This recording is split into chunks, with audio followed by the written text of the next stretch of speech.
is.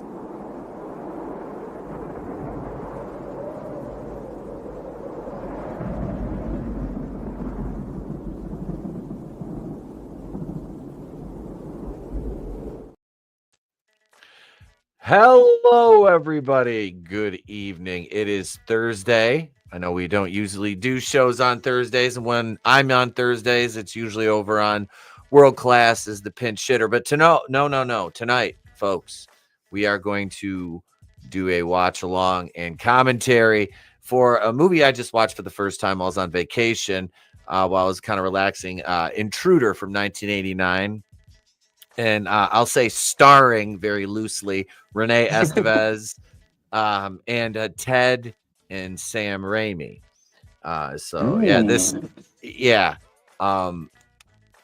Bruce Campbell makes a slight cameo in this one.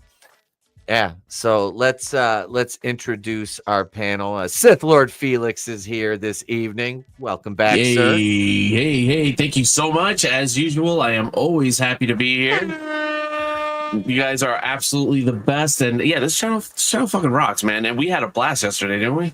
Absolutely, man. I was gonna say, yeah, you were here for the stream last night. Yeah, it was impromptu. We had fun, had a good time doing that. And monoTony is here with us again, and he'll be joining us shortly right now. He'll be joining us shortly.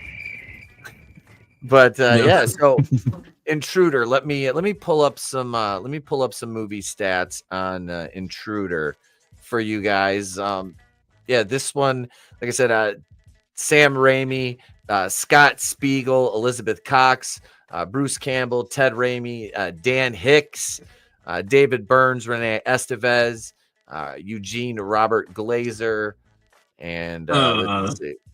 Greg Nicotero makes a slight cameo in this as a townie. Yeah, Greg Nicotero making a cameo in this one. This is directed by Scott Spiegel, who again he cameos as the bread man in this one.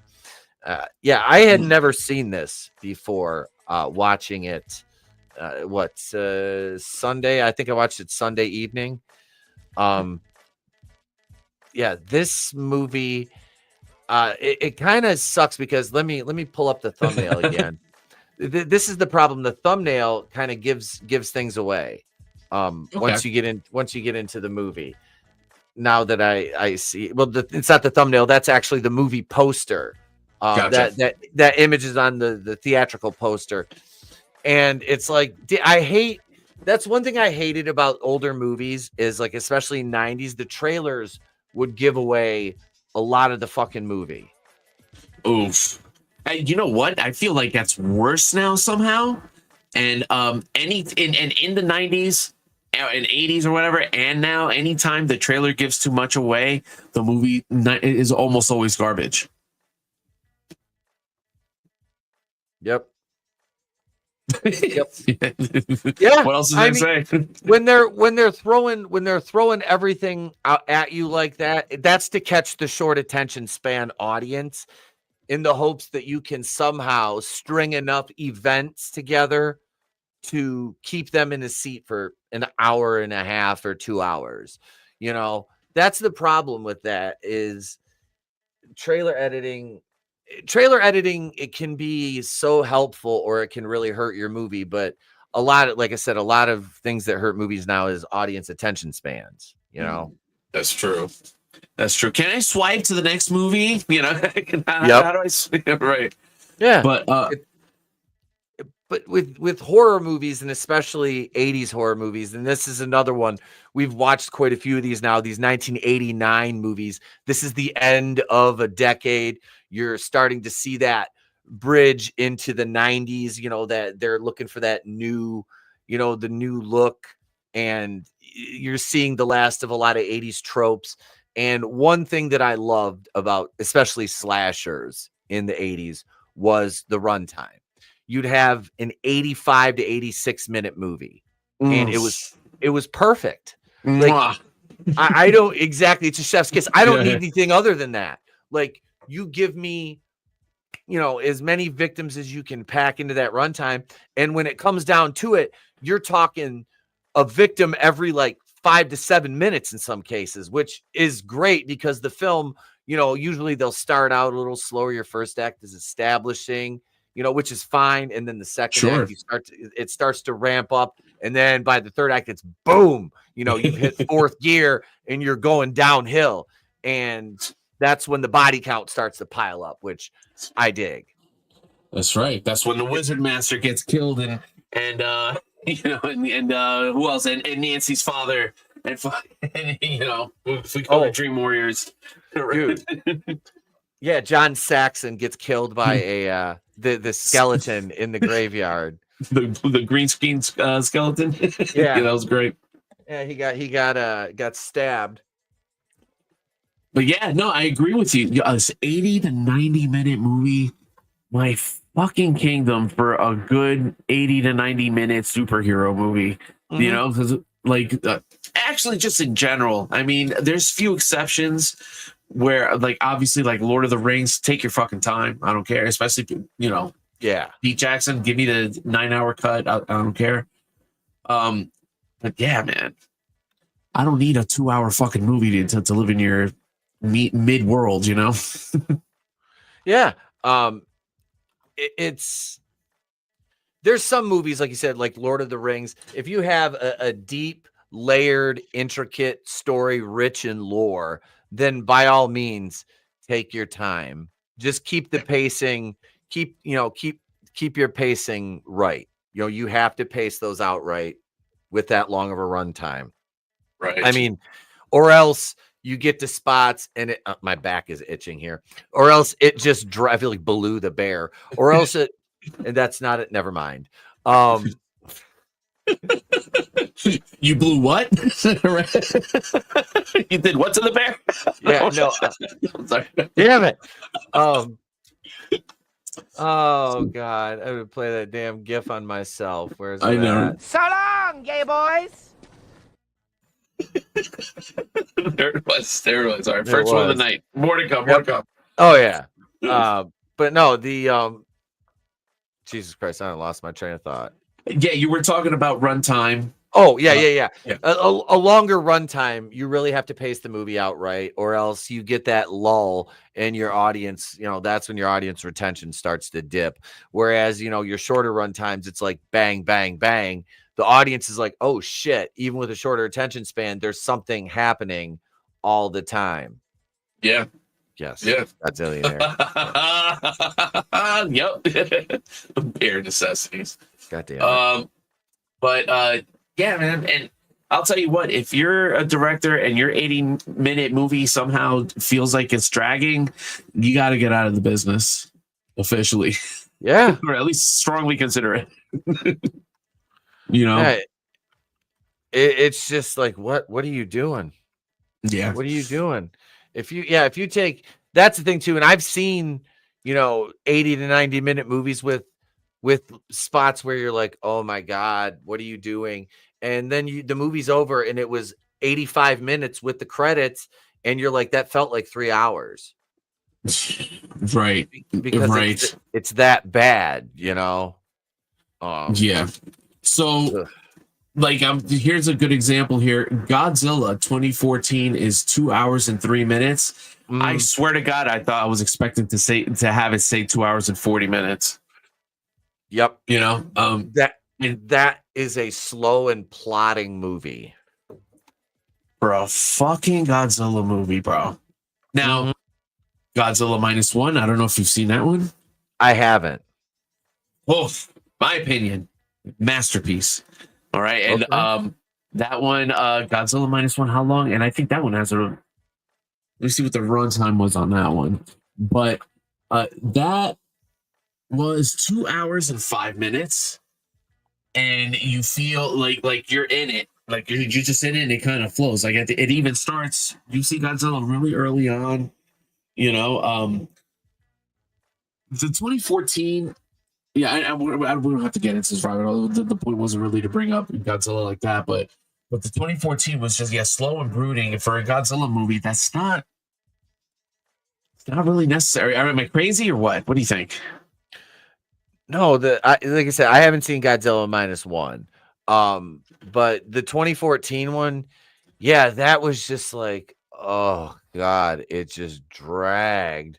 And you'd have the action, and then it just dun. The humans in those movies are the cause of a lot of the lulls and things. And not just the action, but in terms of the story. It's just like they get in the way of the movie sometimes. Like the original kaiju, that was the attraction of the Toho films, at least for me, was the Yeah. spectacle of the monsters. You know, Yeah.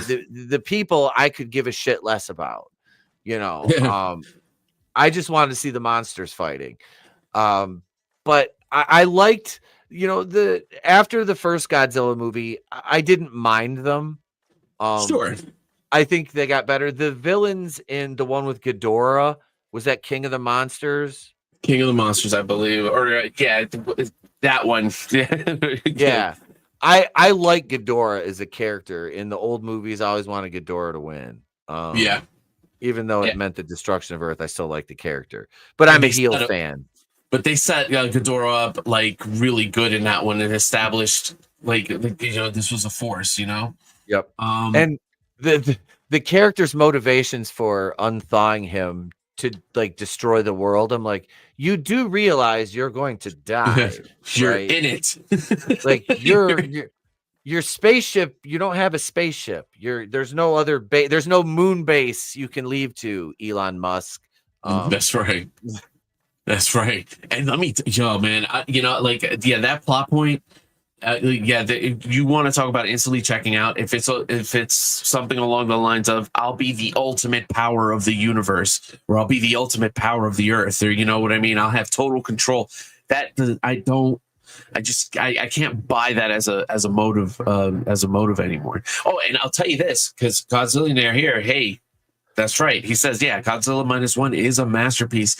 That is the first one that the character, there's a kind of a central human character that you do that is very interesting to watch.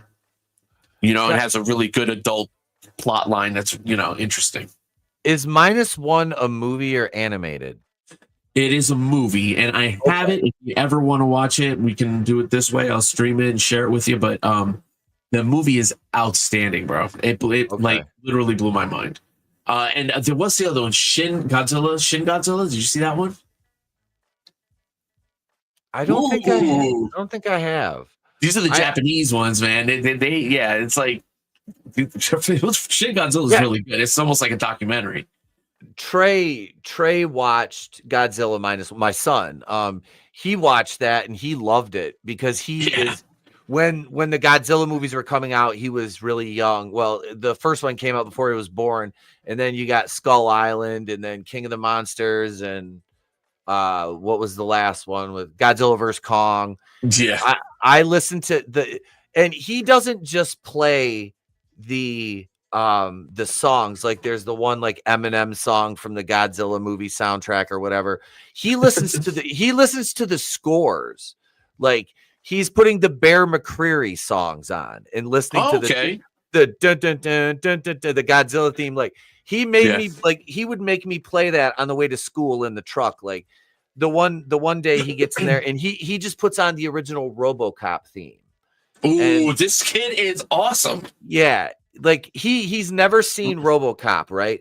But he watched the movies that made us on Netflix, the documentary about the making of RoboCop. Like I got up, we had to go somewhere, and he's sitting there enthralled with this, and he's like, I want to watch this movie, and we just haven't got to watch it yet, which I have, and that's one I'm going to sit down and watch with him. See, I saw that when I was 7 when it came out. Same. Yeah. And what a great movie. I was like in love with that movie. I've got a really dope ass RoboCop figure, but we're getting off topic here.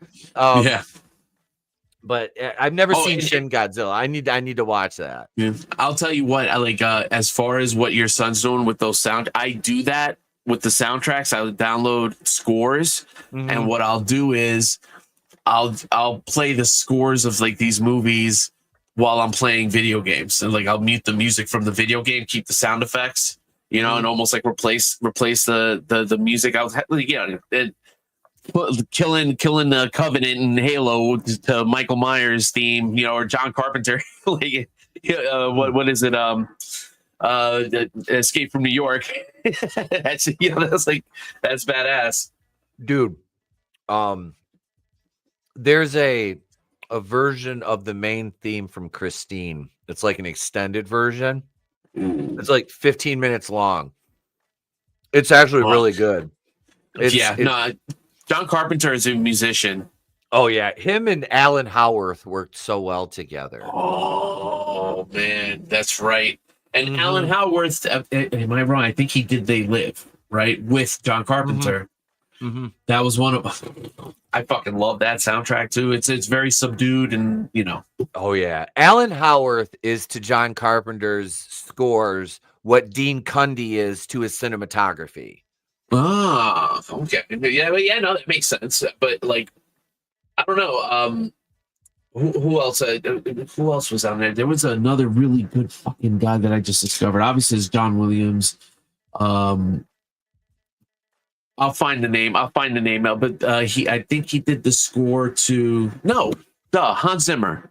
Oh yeah, Hans Zimmer. Some local guy. some I can't believe I fumbled that fucking name. Hans Zimmer, yeah. Some jobber. Yeah. Oh man. All right. So yeah, we're talking about every single movie except the one we're supposed to be watching. So Rene Estevez is actually an Estevez for real, like an Emilio Estevez sister. Okay. Yep. Did you know this already? Have you seen her before? She was in another movie I just watched in a bit part, and I'm looking at her. I'm like, that's an Estevez, and I pull up the IMDb for the movie, and I'm like, Renee, yep, that's their sister. Good. She's one of the siblings. We got to give him props for keeping the Estevez name. Yeah, and she was great. She I think she does have tiger blood as well. She always plays, and I'm not going to give too much away. I'm going to read the synopsis for the movie per IMDb. It says the overnight stock crew of a local supermarket find themselves being stalked and slashed by a mysterious maniac. Love it. That's a very good plot. Yep. Right. And the runtime's 90 minutes, you said, or 85 minutes, something like that? I think it's like 85. We need to get back to that, man. Seriously. Yes. Absolutely. It is. It makes, like I said, it just makes the movie flow better.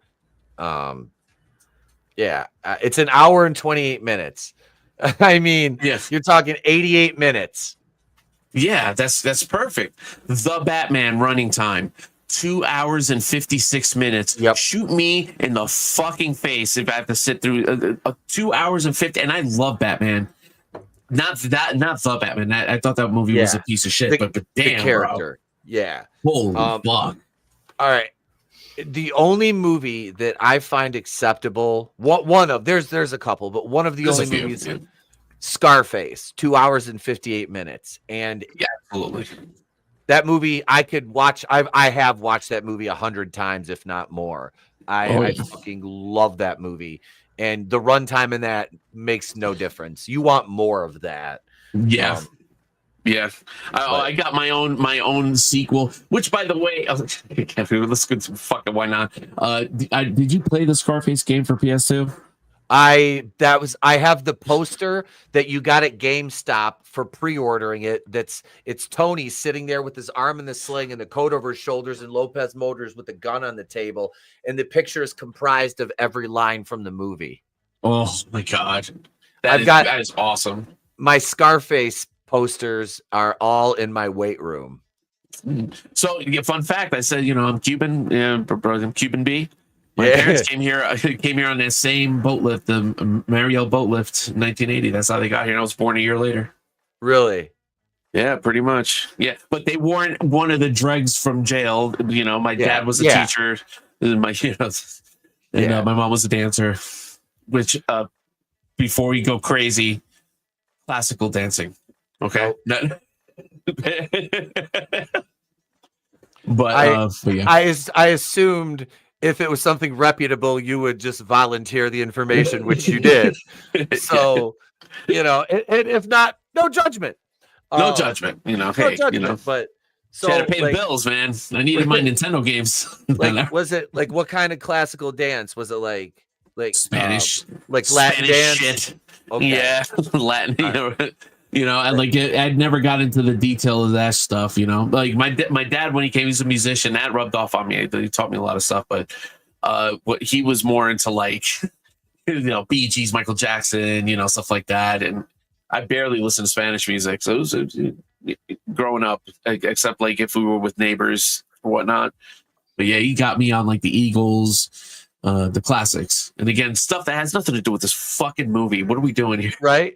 We could just. This is what we did last night. We just kind of shot the shit for 2.5 hours. Yeah. All right, Tone, are you good? Yep. All right. Everybody's in the viewing studio. Let me drop the link to that in the chat so folks can jump in if they want. There it is right there for the viewing studio. It's up on the screen right now. And so this one actually had a let me see here. The film was originally entitled Night Crew, but the distributors felt the film would be more marketable if it was given a more generic slasher film title. Thus, it was released as Intruder. The Paramount VHS cover, along with other various VHS and DVD releases, and the film's trailers all reveal the identity of the killer, thus spoiling the film's dramatic tension. Bruce Campbell, Sam Raimi, and Ted Raimi were all heavily promoted by Paramount as stars of the film, and their names featured prominently on the video and DVD artwork. Yeah, the original DVD release was in 2005 by Wizard Video, and it presents the director's cut. Synapse Films released an uncensored version of Intruder on combo DVD Blu-ray on December 13th of 2011. And in 2017, 88 films released the film uncensored on DVD and Blu-ray with bonus features, double-sided cover art, and a restored and remastered version of the film. In 2019, Full Moon Features released a 30th anniversary DVD, which was remastered from the original camera negative and features the uncensored version of the film. That's pretty cool. I like those little factoids. That is cool. Now, do you know if it has like a cult following, or is this just I didn't know this film existed until I saw Joe Blow Horror do a short feature on it. Oh, okay. All right. I know Joe Blow Horror. At least I know the channel. Yep. So I got a copy of it, and I'm like, I'm gonna watch this. And like I said, it was just like on my list of movies. So I was like, me and my son checked it out, and I was like, this is a fun movie. We're gonna do a watch for this. The budget on this film was $130,000. So, oof, that's good money right there for a movie. Oh, we're gonna see some shortcuts. Now, keeping in mind that the budget for Bad Taste was $25,000, and we've seen. Well, Felix, I know you've seen that one. Tony, you haven't seen Bad Taste, correct? I have not seen Bad Taste either. Oh, you haven't? Okay, all right. No. So we don't really have a base. I mean, this is not a Peter Jackson movie, but just this is a fun movie. So I'm gonna go ahead and get this started. Sweet. 3. Oh, let me kill this. Let me kill this background music over here. Hang on a second. No more Rock the Mic by Beanie Siegel and State Property. All right, here we go. There we go. Let me know how the audio is. Sounds great. I love the generic font on the title as well. That's right. Starring Elizabeth Cox. Rene Estevez. Oh, shit. Yeah, she got that sheen schnoz, doesn't she? She looks like Emilio. Yeah. David Burns. Yeah, she looks like Emilio in drag. From like the Breakfast Club. Right? The Martini Bursters. Wow. No, none of these motherfuckers. No. Like I said, other than the Raimis, you're Yeah. really not gonna.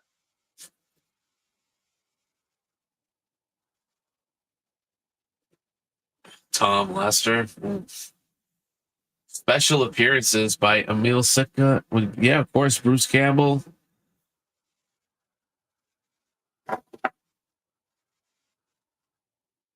You know, he was fucking just polishing Sam's fucking shoes every day. If not his knob, just for the work. I say that with all due respect.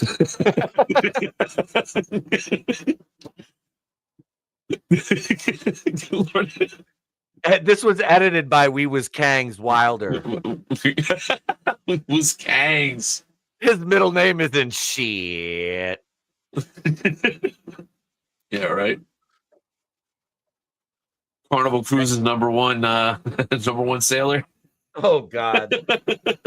Let me put my Hulk Hogan glasses on for the next joke. Stay away from my daughter, brother. No. So you're no good, brother. He can't say I don't tan. I take it seriously, brother. I've been tanning. Yeah, right. I appreciate your tone, brher. Oh, I'm colored... sorry. I didn't mean no disrespect. No, your skin tone, brother. The whole title sequence this movie, we just stayed on the moon. Now we drop down to the Walnut Lake Market.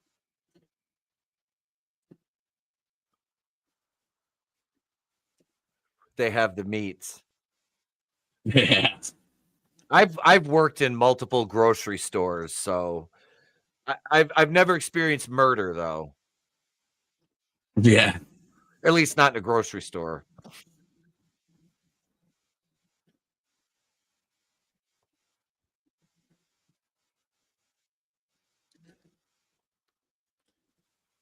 Can you tell she's the Estevez? Oh yeah. Totally would. Oh yeah.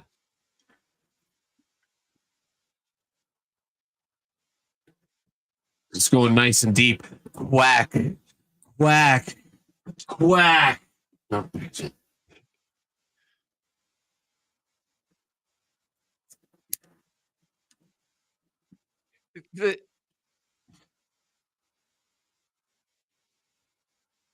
Here you go, you old cocksucker. Motherfucking Jimmy Durante looking ass motherfucker. Would you ever have the feeling that you wanted to go? Did you ever have the feeling that you wanted to stay?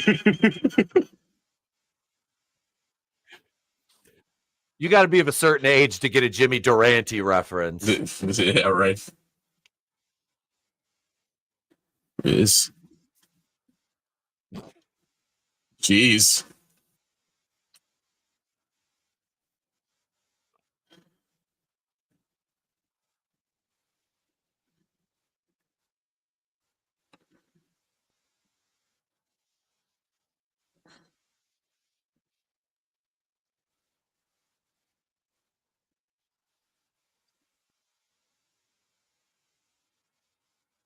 Oh.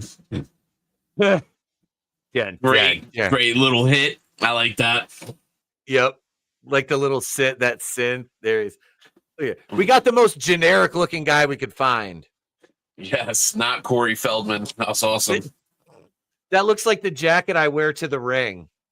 That looks like, yeah, that's totally rock and roll high school Corey Feldman with the 5 o'clock shadow. I was thinking Dream a Little Dream Corey Feldman. Sure, dream. Yeah.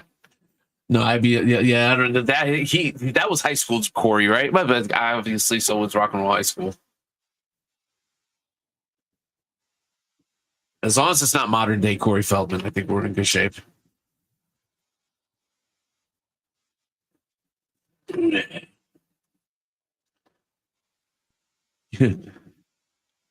Cakes on aisle 5. No.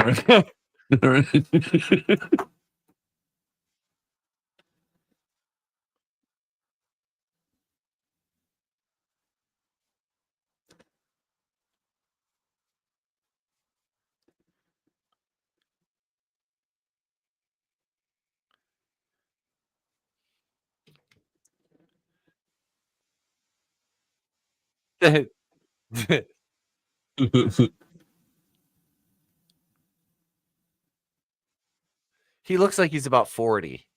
Yeah.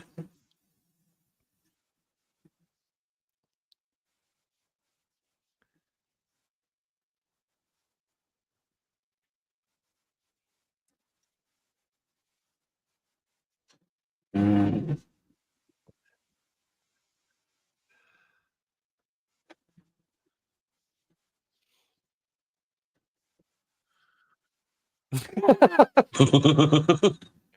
But he's like Cyrus from Trailer Park Boys. Fuck off, I got work to do. Right, yeah.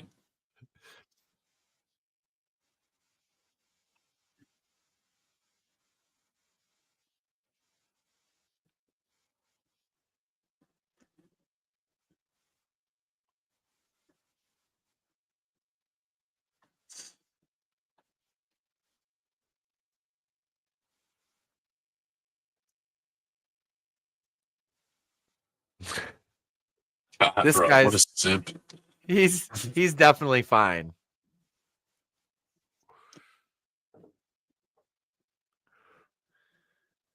She's like a 5 to 6 at best, bro, and you're throwing a tantrum.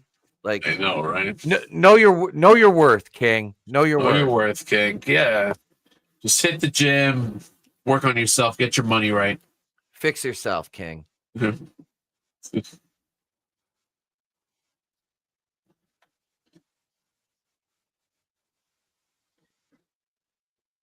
Is he gonna mush her face? I know, right?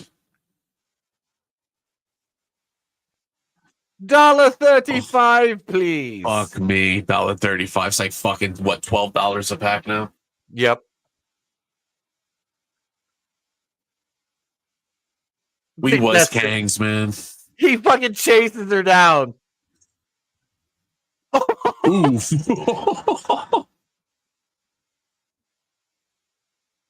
Ooh. Dick. This guy's great.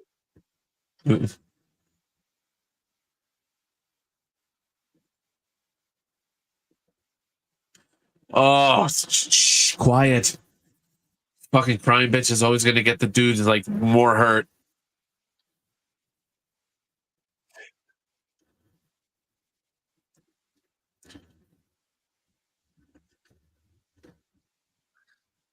He just socks him one. This Yeah, I know, right? motherfucker's he's like Chuck Norris. He's taking out like 5 people. I know, right? And what's funny is that this dude like came out looking like he was gonna defuse the situation. Just Poor Ted Raimi. What the fuck did he do? Or is that Sam? No, that's Sam.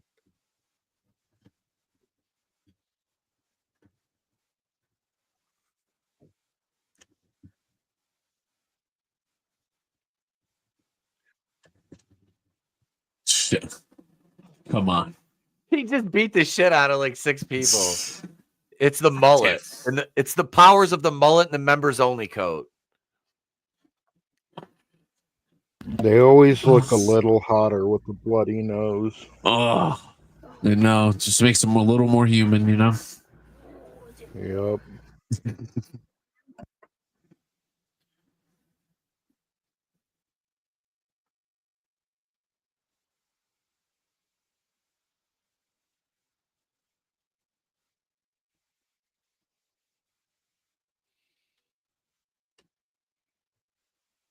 This motherfucker's sitting around eating Oreos and shit. Yeah. No fucking class. That 2-compartment sink is out of code standards. It's like school in the summertime, no class. No class, baby. That fat Albert, you're like school in the summertime, no class.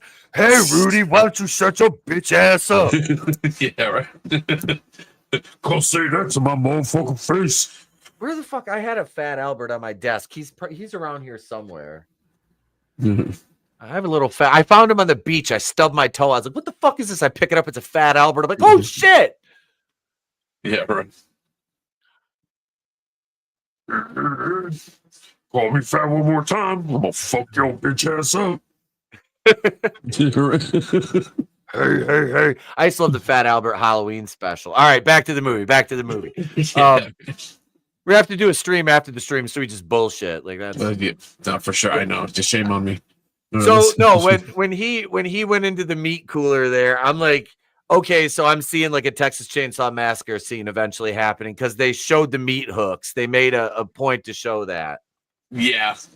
That's what I was thinking too. And I was like, oh, and plus, like the meat is definitely looks like bloody on the hooks. Yep, some Yeah, foreshadowing. some foreskinning for sure. Hey, somebody call a Moyle. It's me, Shaky the Moyle. Holding his feet. And his arms down. What the fuck? This guy here reminds me of the one dude in Stranger Things that ran the newspaper in season, was that 3 or 4? Season 4. Oh, fuck. The lifeguard chick's dad. Yeah. Was that season? That was season 3, wasn't it? That was season 3. That was 3 because 4 they were split up. Yeah, that's right. Fuck, Then I really like season 4, by the way. It's like that shit fucking took that shit to the next level. I did too. Yeah. This fucking guy, I love how he's got a Canadian tuxedo on. He's got like full denim. Yeah. Motherfucker's the president of Levi Strauss. That's right. DoorDash Basics fucking paid for this wardrobe. All right. What happened to your bloody nose, cunt? She needs a fresh one. Bing Crosby. That's what I love about Valencia oranges. You can beat a woman with a bag of them and it doesn't leave a bruise. Another reference. Another reference you got to be over 40 to get. Seriously. I know why our key demo is the 35 to 45-year-old males. Yeah. That masturbate and cry themselves to sleep every night. There's Ted Raimi.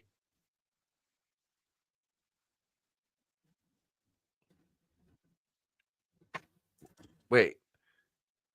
Doesn't that guy look like Shooter McGavin? Yeah. I swear to God, that's a young Shooter McGavin. I need to pull the cast back up. It's definitely not him, but it does look like him. It's not, but it does. It bears a striking resemblance. Right. It's probably his like brother, his cousin or some shit. His first cousin twice removed. I eat pieces of bacon like you for breakfast. Yeah. I want to give her some of this mighty dick. Chihuahua Mexican beer. We used to have like a mirror with the logo on it in our house.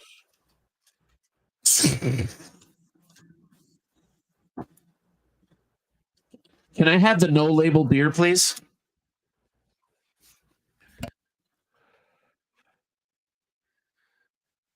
He's like the addict. Shit. Ha! I was just smoking some of that. I mean, yeah, drink some of this blank no title beer with me. I want some of the I want some of the Chihuahua beer. Chihuahua, me with real Chihuahuas. Did you see that? Did you see that? Yeah. Yeah, it says made in Mexico with real Chihuahuas. Real Chihuahuas. Mira, ay Dios mío. You have to beat the Chihuahua. You can't kill it fast. You have to beat it slow. Then Bildo falls off the ladder. Fucking idiot. I did that when I was working at a furniture store. I was high as shit. I landed on the grass. I laid there. I'm like, okay, I'm good. I looked around. I'm like, nobody saw it. Just got up, act like nothing happened. Look at Craig. Look at him. Look at him. Look at him. Dun dun dun dun dun dun dun dun. Dun, dun, dun, dun, dun, dun, dun, dun, dun, dun, dun, dun, dun. Fucking attack her! Oh no. He is so turned on right now. Do not let him fool you. Right? Look at her. He's like, I'm bricked up. He's like, I've been gooning since I smacked you in the face. Yeah. She's gonna be like, choke me next time. He said, yeah. What up, Draven? Hail. Hey, Draven. Yes, round 2. Round 2, fight.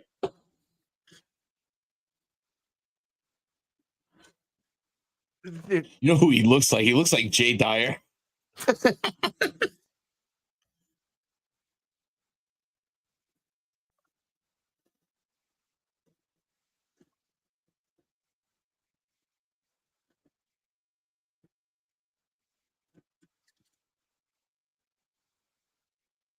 I don't hate the performances so far. No, it's not bad. They shot this in an empty grocery store too, I believe, that they filled with everything.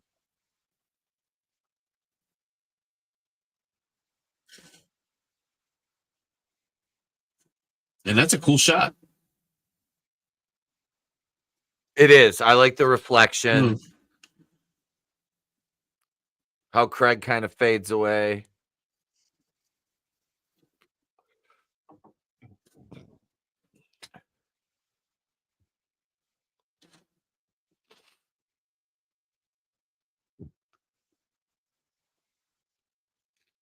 Car 54, where are you?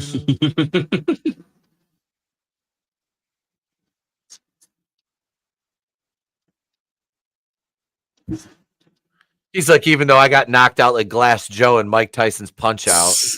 Fuck yeah.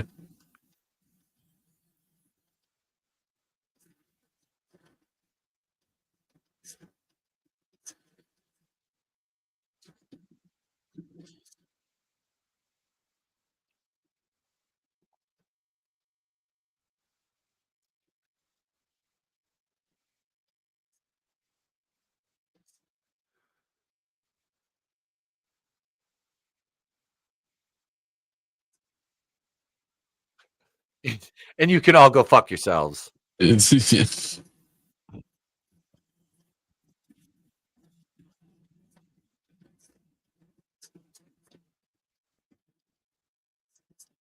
Hey, you're losing your jobs. Clean this shit up. Go fuck off. Yeah, you're fucking even fired. though all you just got your asses beat by one person. Right.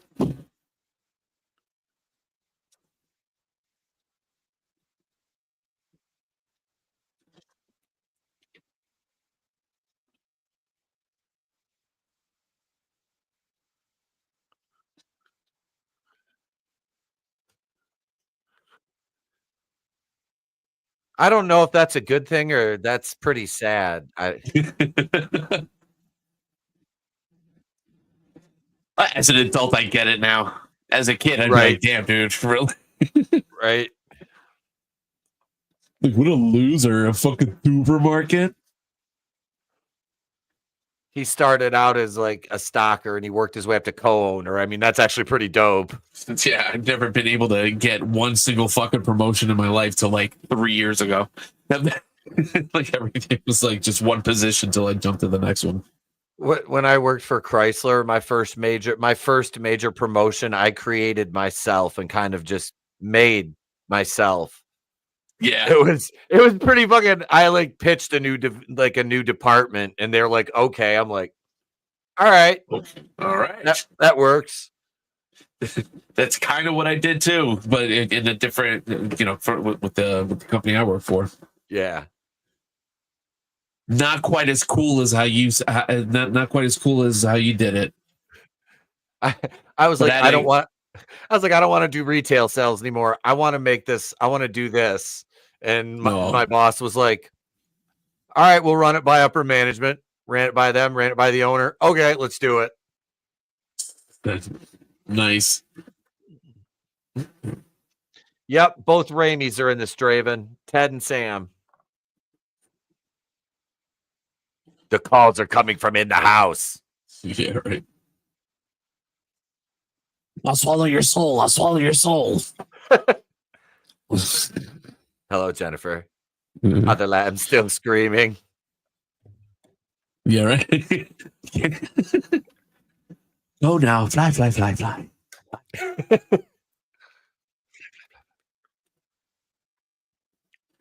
She wants him so fucking bad. Mm-hmm. Yeah, leave me alone. Yeah, Leave you're me fighting. alone. You're fighting it, sweetheart. I'm going home now. We'll be in my apartment with the door unlocked, the air conditioning on.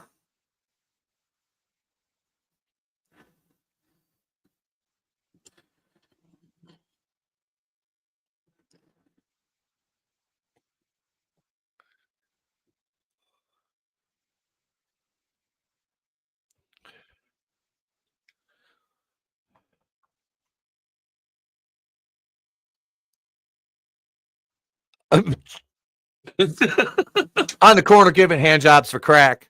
Yeah. Hi, Kasara.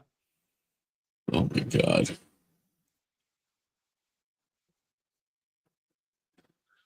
They kept blowing him. And then he punched me in the face, and I was like, I love you. Yeah, right. He's just misunderstood. Then I met this black guy. Oh, I'm sorry. I don't know.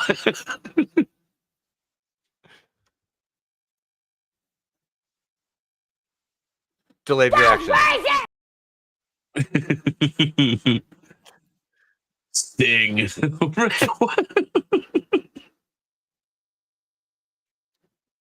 Oh, right. She's like, have you seen my brothers and Men at Work? Yeah. That's a great Yeah, right. fucking movie. Super underrated. Uh-huh.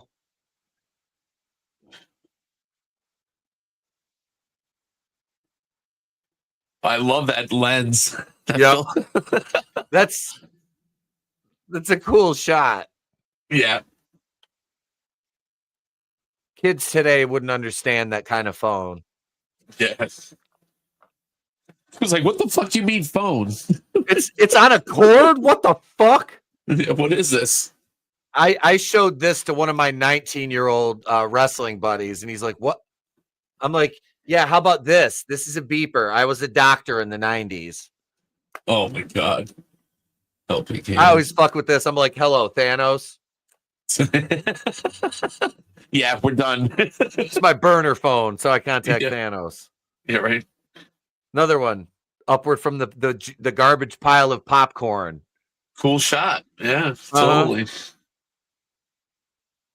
See, again, we're showing the meat hooks again. It starts out, it was a little slow until you get the confrontation with Craig, but I think we don't really get a lot of character depth, but it sets it up kind of nicely. Meister Brown. I'll tell you what. Yeah, you know what? We're getting enough. I don't feel the drag, if I'm being honest. Okay. I mean, yeah, it's like, okay, wow, no one's dead yet, but there is stuff happening. Yep.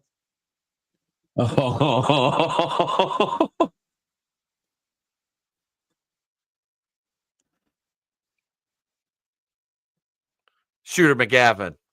Yeah, right. He's like, I eat pieces of shit like this for breakfast. Yeah. Pieces of shit for breakfast? It's not what I meant. No. Right.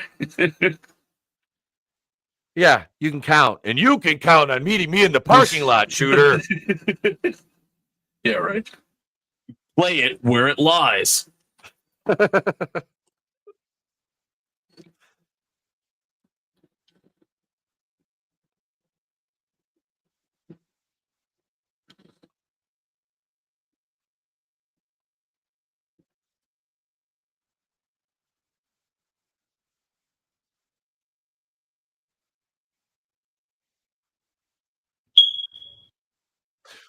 That was perfect reaction, actually.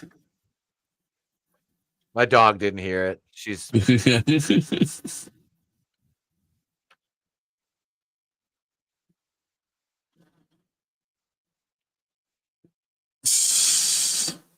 okay. Cock blocking motherfucker. All right. How many times I tell you not to open the potato chips before you pay for them? You're going to have to tell me 100 times because I like potato chips. We're going to have to see a dead body coming down that ramp at some point until you stop using that damn slide. I'll tell you what. It'd be funny if they had like the same similar romantic moment, Disu. As soon as this guy leaves, they put the music She's like, back the other on. guy meant nothing to me. I like this guy's mustache and his denim. Yeah. It's more mature. There's some cool. This is another good camera angle. Yeah. It's like a mirror Dutch angle thing. Mm.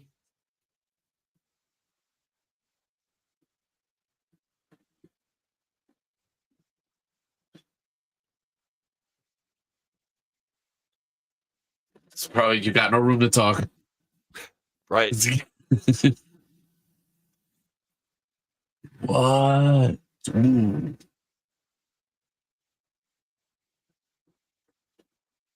Start smoking pot every day.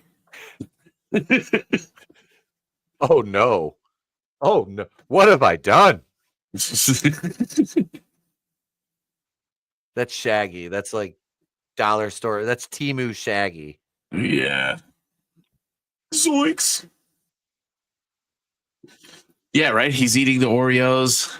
Zoinks, Scoob. There's an intruder in here. Never. Would you do it for one Scooby snack? No, right?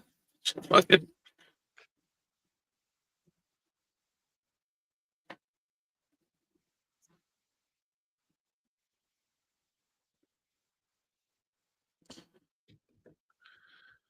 Hey, this pinhead like me.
These are Halloween 5 level police officers. Oh yeah. Yeah, total useless. That's Don. I'm Don Knotts. This is that is their total Andy Griffith show. Right. Get your ass back to Mayberry. Yeah.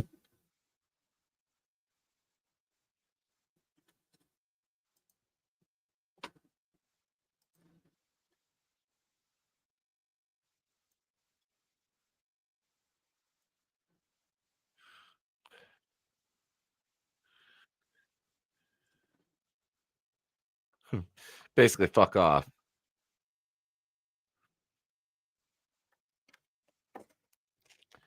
Because we don't want to do a report. Yeah, don't hesitate to call. You're here right now. Right.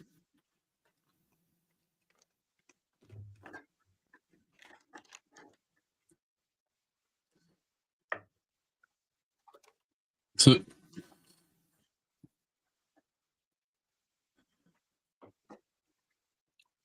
the fucking Keystone Cops there.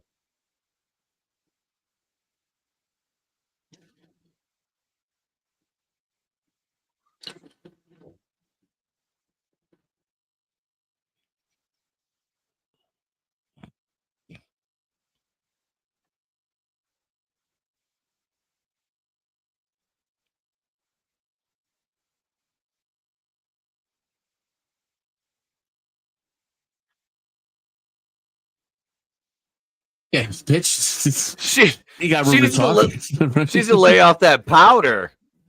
Yeah. Or just hit the other nostril more. That's all. Just even it out, you know?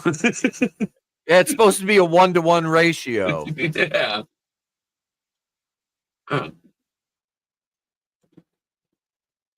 Kolchak, the Night Stalker. No. I'm full of these 70s and 80s references tonight. Yeah, right. Let's face it, it's not just tonight. Yeah, right. Mannix is on the case. Okay, all right, let's stop. All right, here we go. All right. Fucking Mannix. Up next on She's the Sheriff. Yeah, right. Fucking Suzanne Summers. Fucking watch her jump all day. Right. I've been watching Three's Company. Oh, yeah, well, shit. That's like one of the best shows of all time. John Ritter was a genius. God damn it, run! Run! Come on, run, bitch. Quack. Quack. Quack. Quack.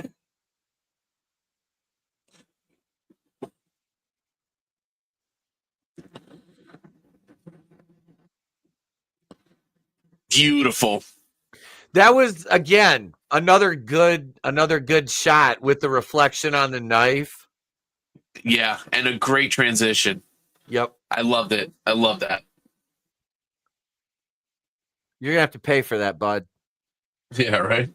He doesn't care. He's losing his job.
They really like those upward angles.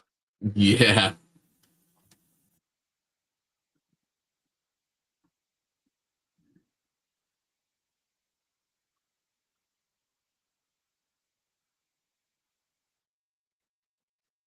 This is good framing too.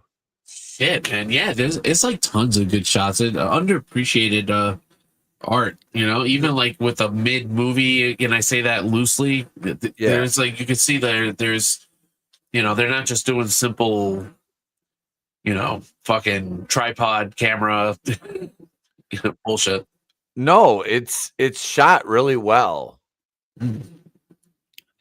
Fernando Argayes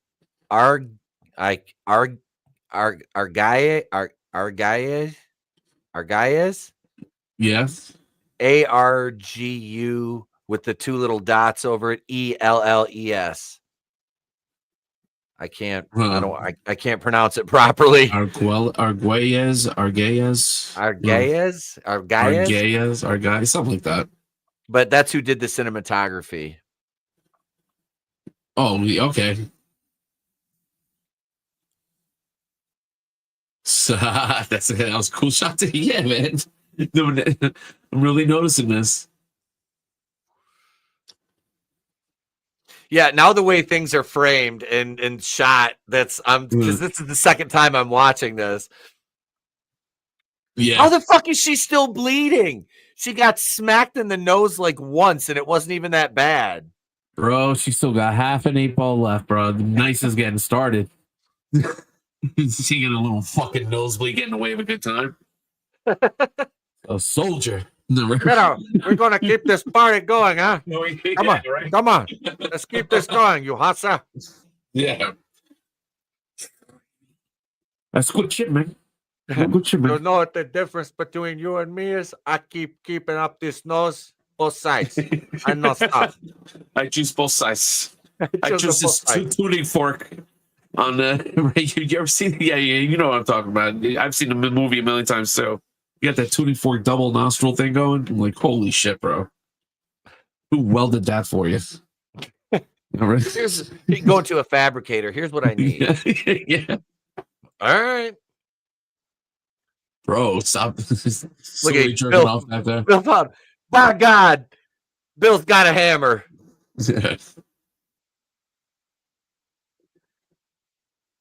Ooh. And then I bet you that dumpster lid wasn't supposed to hit him in the face. I know, right? Good Watch acting. this. You can stay with the shot. Again, good transition. Hammer shot to the head, sack of potatoes. Bro, that was seamless, actually. Mm-hmm. Both times with Rene Estevez's death and then Bill getting fucking brained with a hammer. The cinematography. I'm sorry, I cut you off. No, I was gonna say the watermelon and the potatoes. It worked really well. Yeah, no, 100%. Yeah, no, the cinematography is like saving this movie. Actually, I don't know. I think it's because you brought it out. You brought it up, but now I'm focused in on it. Mm-hmm.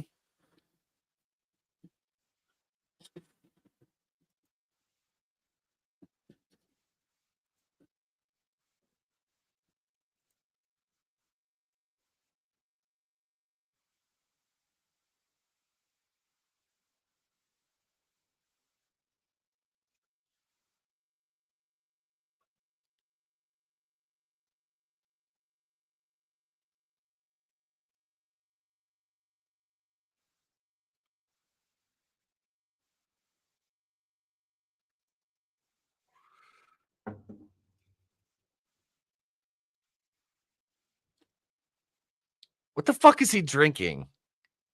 Is that good? Yeah, what is that? It doesn't matter what he's drinking. That was his last one. This is last gulp. Yep. Hope you enjoyed it, motherfucker. We're gonna need a cleanup in the manager's office. Oh, now it looks like he's just getting graped. This turned into I spit on your grave really quick. Yeah, right. This is now the American History X shower scene.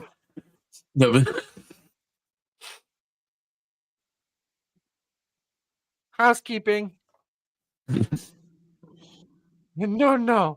Him no here.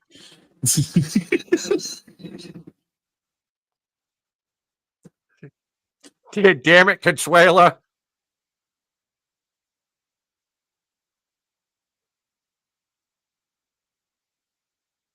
Ooh.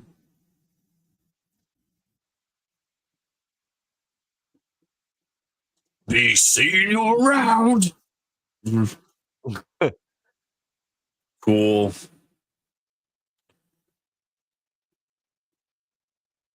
Ooh.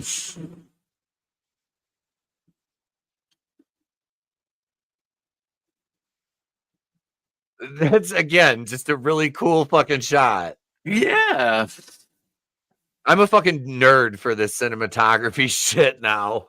Shit, man. And like stuff with like Sam Raimi, there's really cool techniques in Sam Raimi films too, you know, like just all around. I wonder if they use the same cinematographer or I'm gonna look into the guy's Fernando's like background a little bit. Arguelles, something like that. I'll share his name in the private.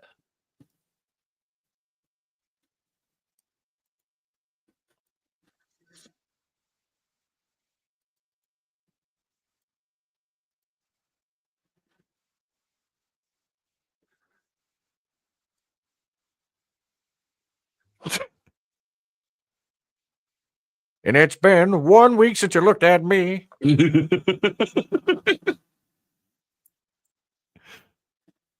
Weeble wobble. Oh, sorry. This seems like a good a time as any to make out with you. Oh yeah. Yeah.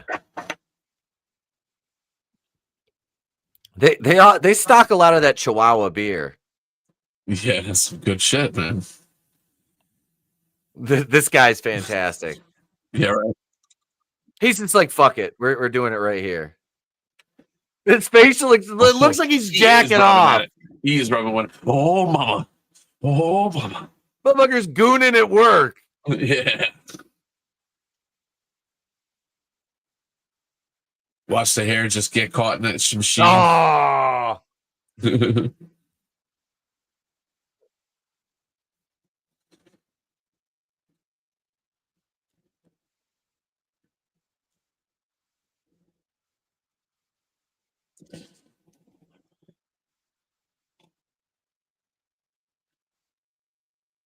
About to bust. Don't talk. Don't catch me. Don't look my way. You jerk off over there. I jerk off over here. That's what it's. We can both watch. Just don't make it weird. Don't make it weird. Don't make it fucking weird. No eye contact.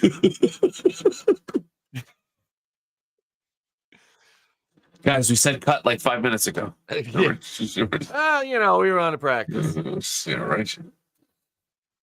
Look, I've stocked shelves for, homie. This is not how you stock shelves. Jeez. Look at the jar. Look at the jar. Ooh. Ah. Oh.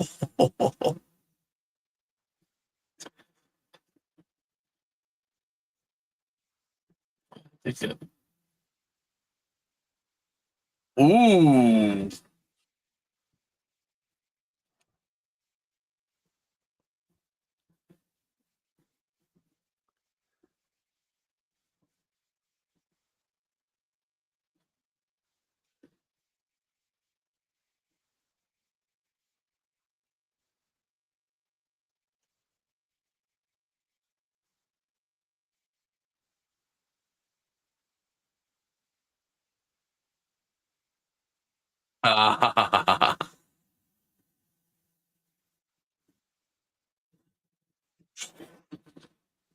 That was pretty good.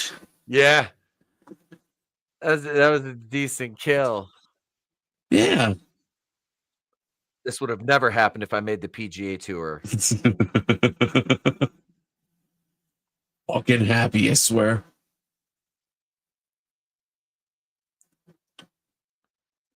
Here's some lube. Okay, we're good to go. Oh, okay, sorry. Yeah. Now I put the bleach in. Yeah. She's got crabs, apparently. Yeah. That's where she's scrubbing. Yeah, I think you're right. No, right. Got a Brillo pad. Mm.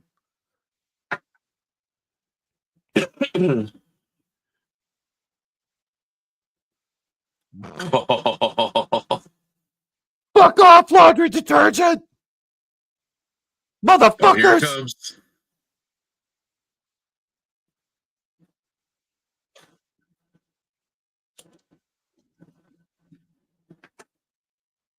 Oh.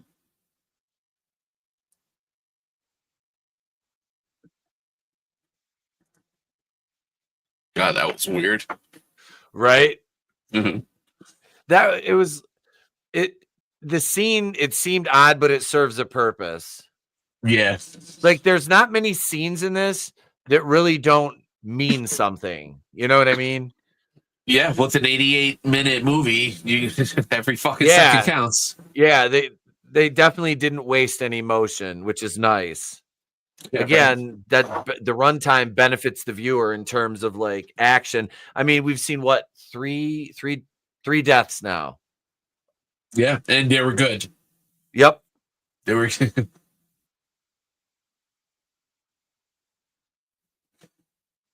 It's not buckets of blood, but I mean, like, again, it's like I don't need that.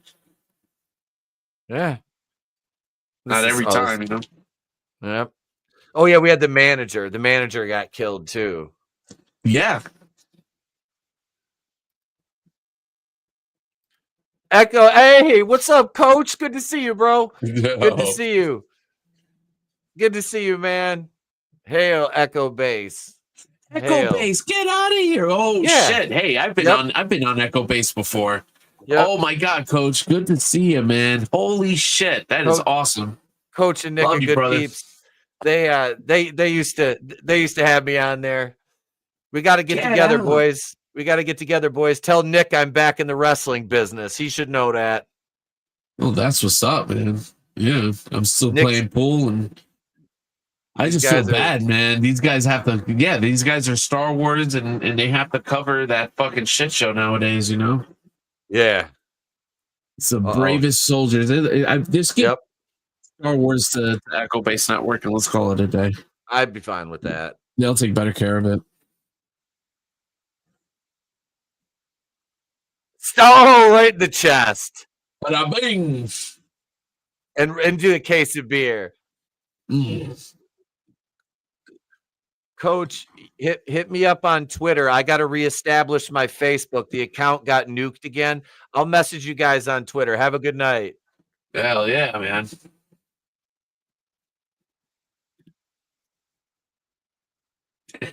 That was definitely a real cool cameo by fucking Coach, man. I fucking love Coach.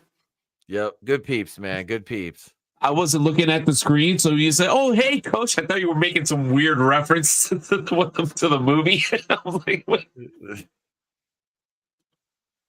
Look at this. Look at this. Nice. Perfect. Didn't see him. Didn't see him. Who is that?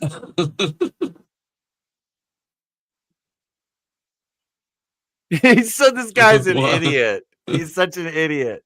Yeah, right. You're being crusty, solely Pauly Shore now.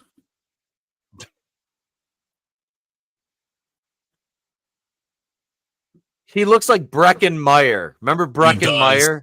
Yeah, it's Spencer from Nightmare on Elm Street. Final Nightmare. Yep. Freddy's Dead, right? Yeah.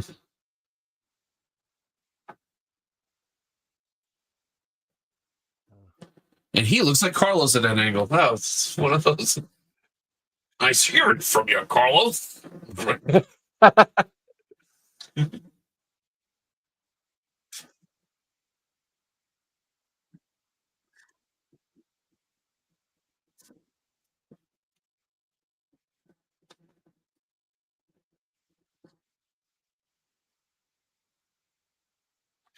Everything comes into play. Yeah.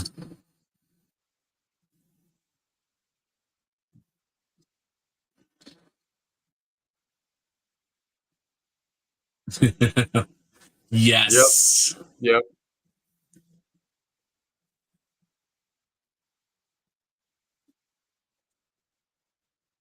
You know what? I could forgive the rest of that performance because that scream was legit, man. That was a good, like. Yeah. Damn. Yeah. That's one of the best kills. Like, I think it may be overall in the movie. Yeah. That it one stands up to some other kills in other movies, actually. That one's good. Yeah. Again, they shot it at the downward angle going towards his face. That was it was just it was cool. And he sold the shit out of that scream. I really got to give him props for that because, like, I didn't, it was really weird. Napoleon Dynamite type. I don't know. Yeah. You idiot.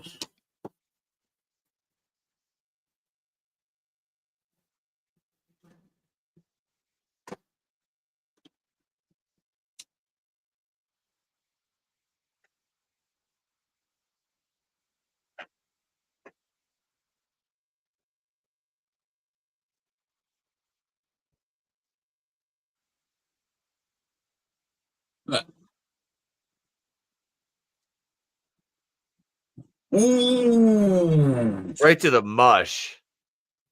Yeah, you know what? Ooh. Took that one right to the face. I thought he put it in his mouth. Like, I thought he put it in his mouth through the top. Holy shit, that was a good fucking kill, though. I thought he was going to do a Texas Chainsaw just hanging from the back or some shit. You know what I mean? Mm-hmm. That's the first thing I thought of when I saw those hooks was Texas Chainsaw Massacre the first time I was watching this.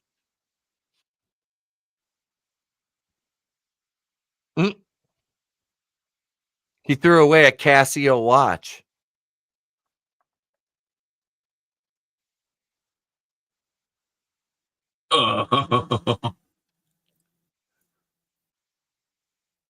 Blades out.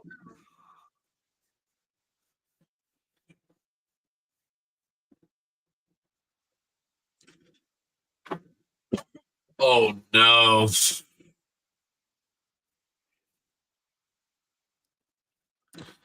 I've had nightmares about getting my fucking head cut off. When it's just like sliced.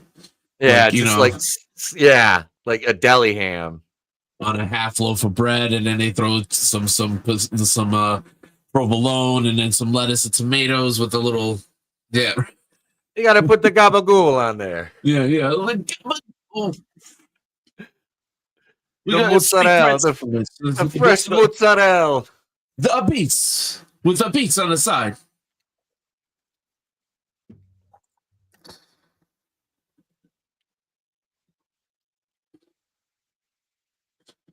Bro, you're getting off light if that's all you get. So that's all you get. Right? Yeah. Count your star and lucky stars. Whoa.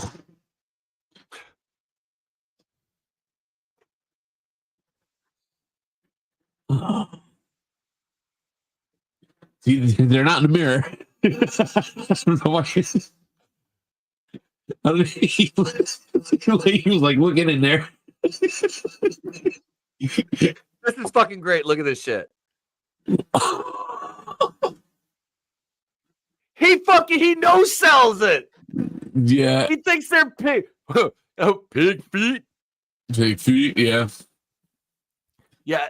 I love it. He's just like, eh.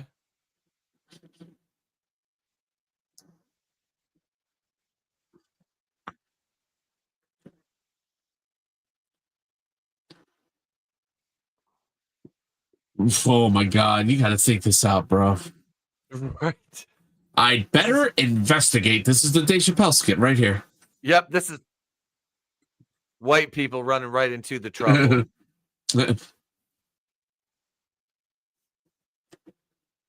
Oh, cool. I like that. Oh my god, it's a Nancy Pelosi mask. Yeah.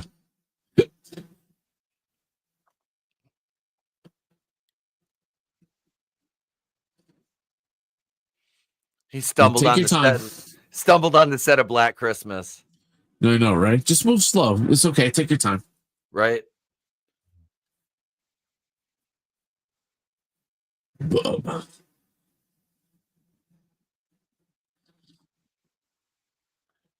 What was that? The episode of South Park. Look at him. Help me. Help. Oh, yeah. Why would you run from him? Like, you know the guy, and he's hurt. Right. Yeah, like, what a shit friend, man. Bro, we can't hang out anymore.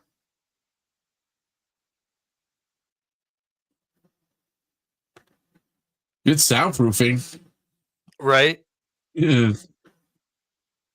Jeez.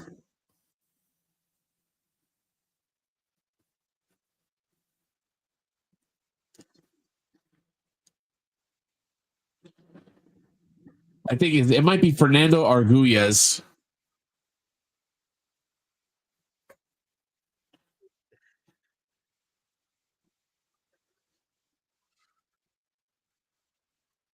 He just basically tells the guy to fuck off and leaves him up there.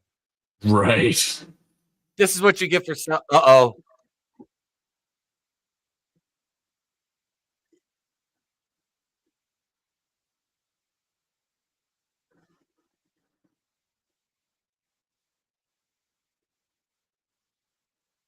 Grab the cleaver. Wow. Wow, that was infomercial bad. Like, you know, like, I just can't grab the cleaver that's in my hands I for like 5 whole seconds. I have a point of, oh, this is great. Ooh.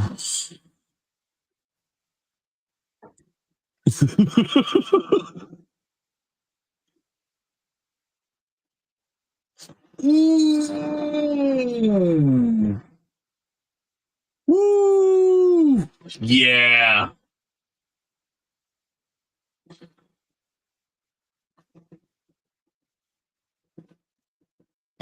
Yeah. Took his ass out. Another one. That's the That was second. badass. That's the second head chop in half we've had, which is I like.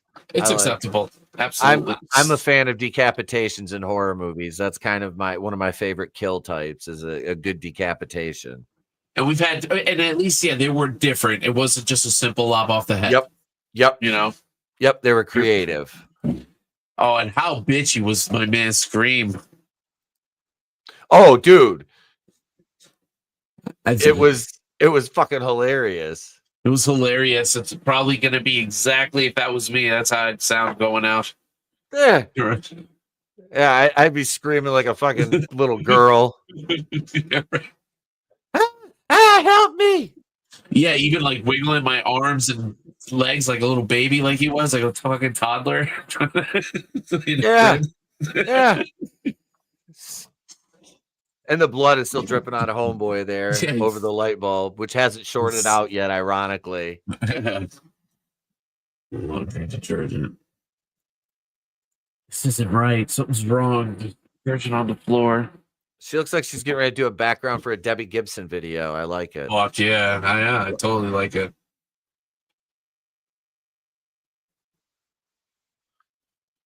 By God, do your laundry. Wow. It's like the same skit. It's tied. It's tied. Yeah, right. Through hellfire and brimstone. It's tied, King. Some heavy starch in those. You need some heavy starch in those mom jeans, sweetheart. Yeah. That last blue can with the yellow lettering, there's some of that in the closet at my parents' house in like their laundry room closet. It's old as shit. I think it's still there from the 80s, honestly. It's just no one threw it away. So, no, fuck it. It's even worse now that it's just my dad. Nothing gets thrown away. Like outside of like garbage, there's still stuff that he just overlooks. Yeah, I'm pretty bad with that too. That's gonna. But I do take out the trash, just to be clear. Yeah, but damn, I clutter like a motherfucker. Oh, yep, stepped on a fucking eyeball. Glorious. He's baiting the hook. Yeah.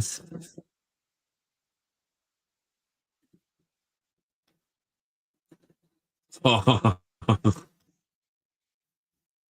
Randy.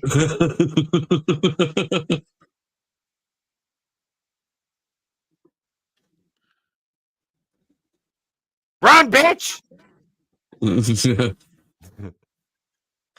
Yeah, let me run in here where there's no possible way of escaping. God damn it, woman. I swear. Yeah, right? Hide. Yeah.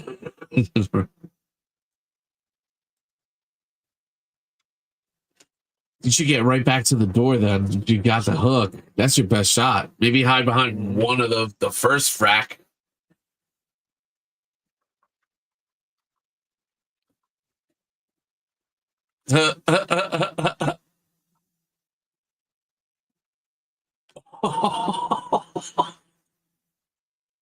Uh-huh.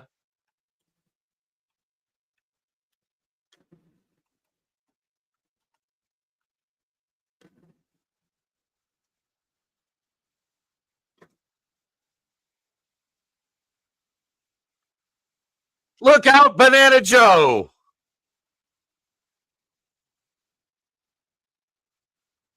It's like, Arr!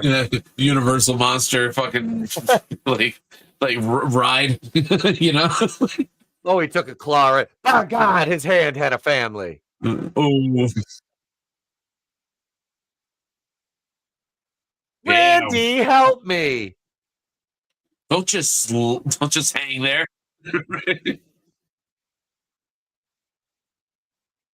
She just says, "Fuck it."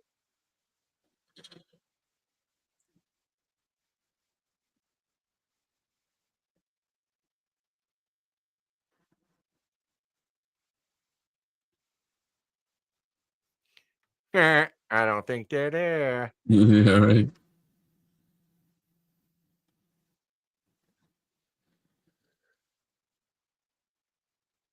What's this hole doing here? Yeah, right.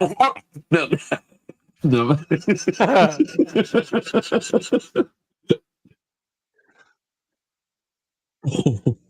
Wee! Half off. Ah, get it? Yeah, that. All right, that's. Come on, that's gold. Yeah.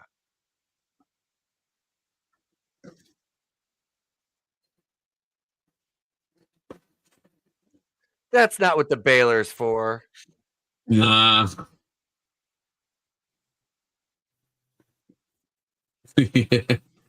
Oh,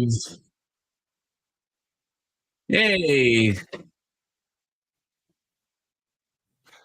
I called it. Oh, I love that. yeah. And his Walkman is still like barely playing. This movie's pretty damn good, man. It is. This is an Yeah. underrated gem. Yeah, that's a good pick. Thank you.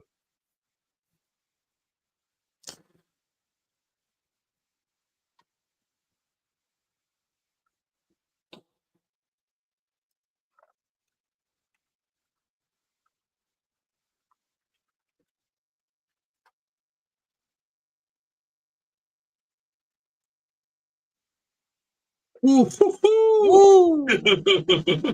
Oi, cunt. Hi.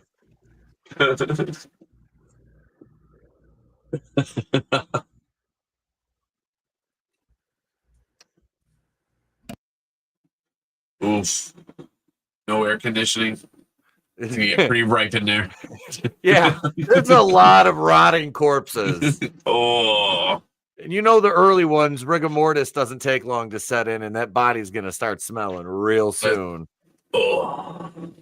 Uh-oh. Especially he's like cutting organ, you know, so like organ juice flowing. Yeah. So yeah, it's gonna be stinking.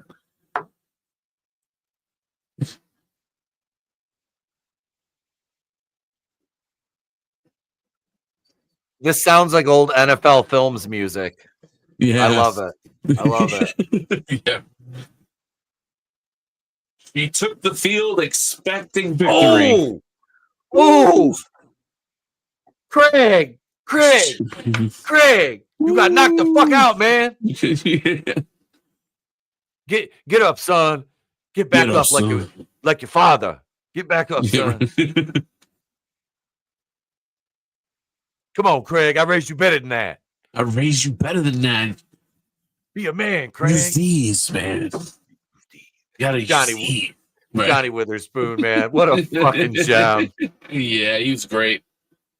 Yeah, you come in here while I'm taking a shit. You can smell my shit while I talk to you. Right? So I'm saying I smelled your shit for years. You can smell my shit. Yeah, you can smell mine for 5 minutes.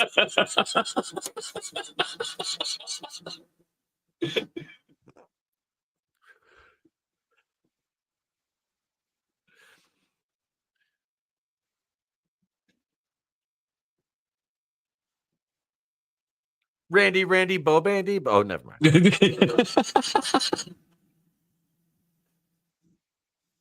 My name is Randy. What?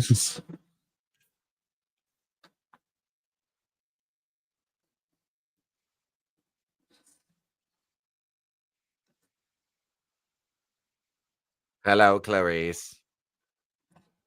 Yeah.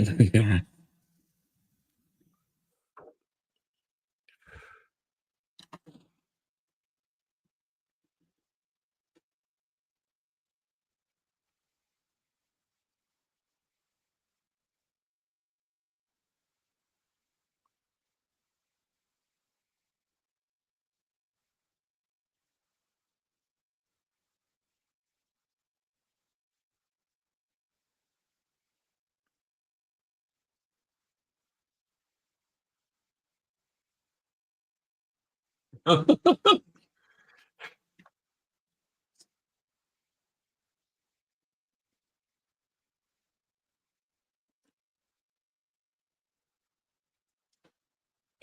too calm. Bro, you need to be wigging out. I tried not to shit myself, but I think I did just a little bit. But I'm gonna call the police. Just stay with me, please, and make sure no one comes and gets me. You know, like just don't tell anybody. Look at, she's like, uh-oh. Where'd the blood come from?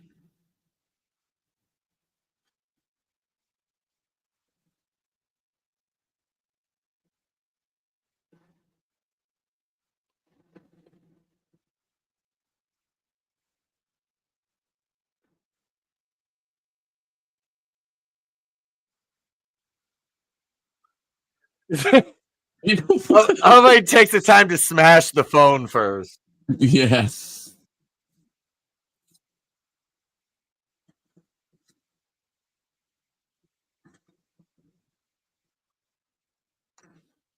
Oof. I can't remember if that was really her hair. I know, right?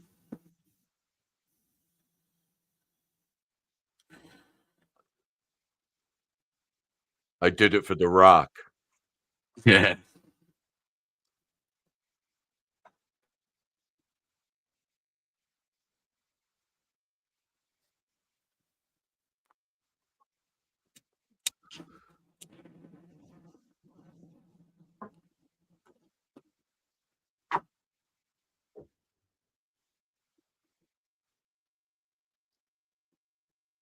He's I like, bet he usually had a Union Yes sticker on his lunch pail.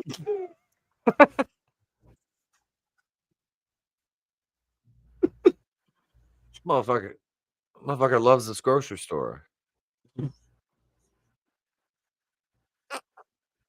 And you know what? He's playing devil's advocate here. Where else am I gonna get my fucking cornflakes? Where am I gonna get my milk, my cigarettes? Right? You know, maybe don't be so fucking selfish, lady. Look at that.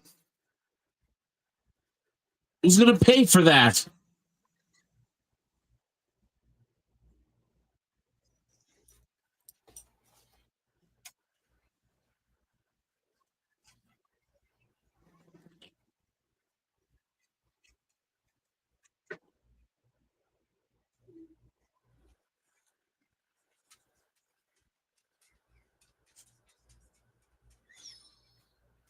Another really cool shot. Yeah. Fuck, that's a fucking really cool shot. Looks like MODOK. I was gonna say, looks like fucking MODOK. I couldn't think of the name offhand though. Yeah, right. It's like bad CGI. The bad MODOK was trying to rip this look off. Right. He did a poor job. This is superior. Using actual like mirror and that's a really good fucking shot, man. It is. It is. And the way they have her for it's just the shadows.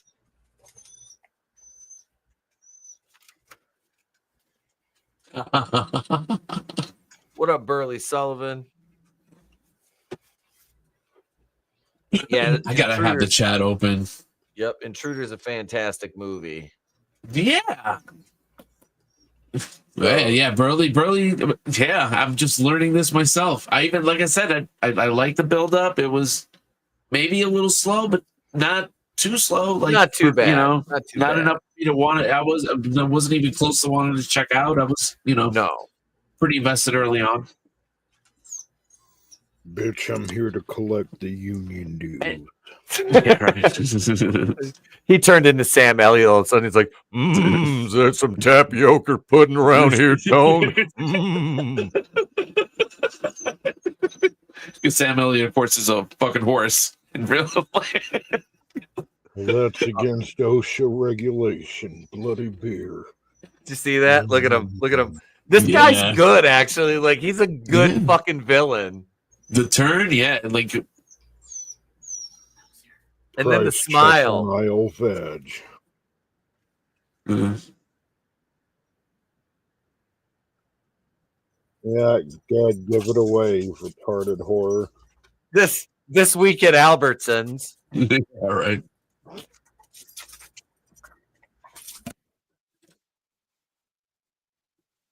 All right, that was just She has run through this spot like 5 times. I love it. yeah. She It's always like, bangs into something. it's like Scooby Doo. Yeah.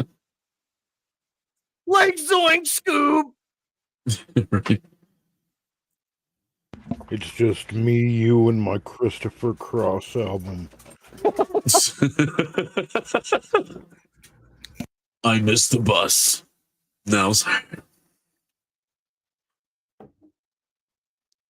And that's something that I'll never, ever do again. I was waiting for it. Oh, I know that song. I know that song. Fuck, I had that man. cassette. I had the cassette. Yup. Oh, Look at, I love how they frame the hand in there and then just her reflection in the tank. yeah. Then Bill, don't tell my heart why. Oh, God damn it. Let me clean this up real quick. This is my store. Right. He's so Have see to he face ca- the products. yeah, front and face. He cares. He cares. Who cares? I care too. Look at that. That's Bill, my aisle right there. Bill is the killer that cares. Yeah. The dude's got the tricks, the Fruit Loops. He's got, look at the Cinnamon Toast Crunch, Frosted Flakes, Lucky Charms. Yeah, Yep. this is where I'm coming. Yeah, Stretch. you're not going to get in the way of this bitch. Sorry. Selfish. That puss is part of a balanced breakfast. Mm-mm.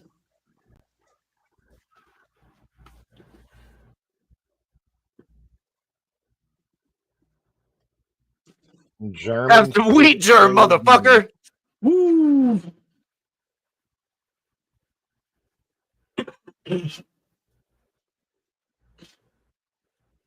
She just puts her tits on the glass. Yeah.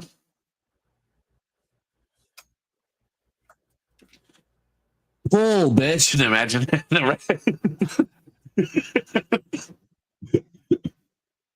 Retarded horror. The door's not a fire.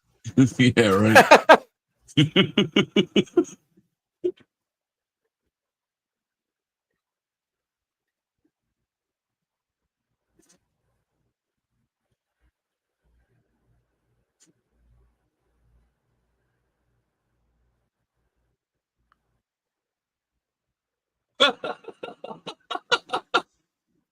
Honey, over here with the bread.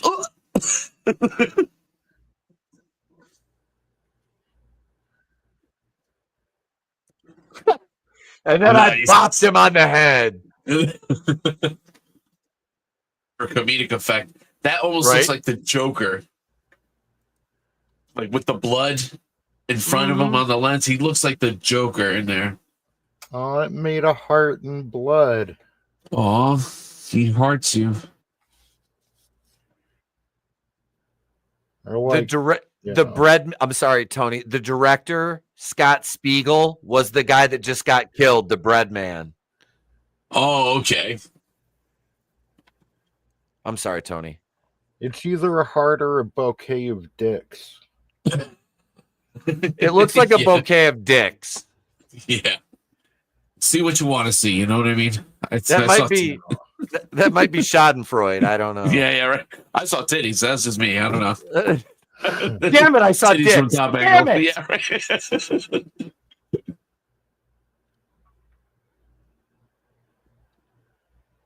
Ah, you want Diet Pepsi? Diet Pepsi for you? Diet Pepsi for you? You want some Diet Pepsi? It's fucked up. Now I want Thai food again. God damn it!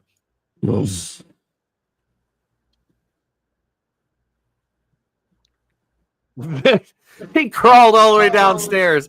This motherfucker had to negotiate that wooden ladder. Yeah. Ha ha! Oh. It's like, It's Gavin Newsom. Yeah. In real life.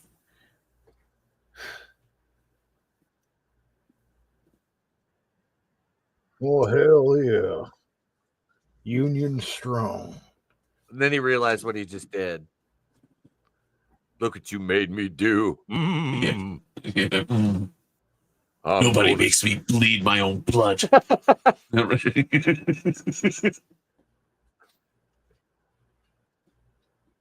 Oh, he's remembered the story earlier, carrying the head, eating the Yes. burger. Yeah. So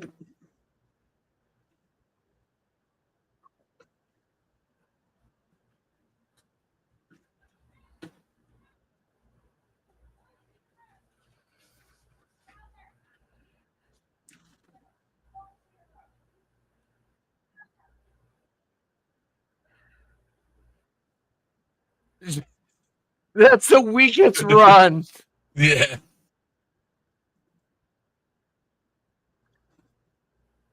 Bitch, shut up. He's trying to help you. You know he's not the killer now, and you already stabbed him in the right? neck.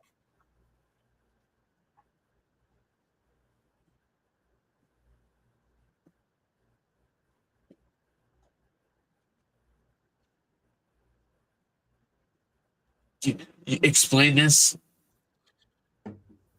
Here's some exposition. Yeah. Oh, Jesus. He beat him with the fucking. What does everybody want? What's everybody need? Little head.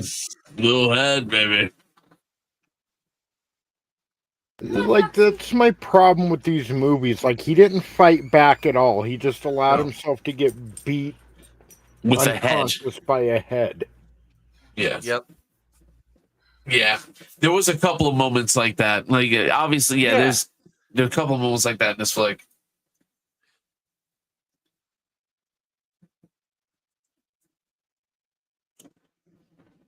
Yeah, where the guy got run through the saw, like his head got cut in half. The guy getting put in the baler. All they did was scream and barely flail around. Like the one guy's hand Yeah. went right over the meat cleaver. Yeah. It still didn't take me out of it because Same. it's kind of a horror movie thing. Yeah.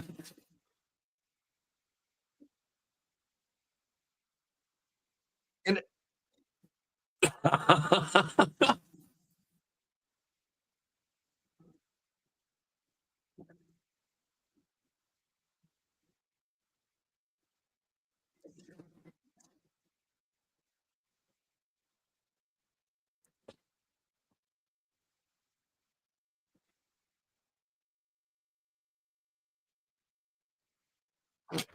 And you'll go in pieces, motherfucker. Yeah.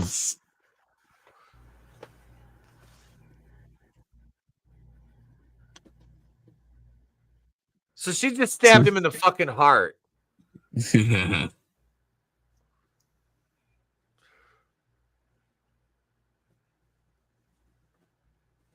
Now it's cut So his it's just- fucking throat. Just piss on his face. No, Right.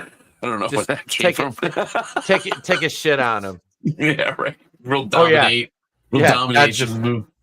Godzilla, I ain't got time to bleed. I ain't got.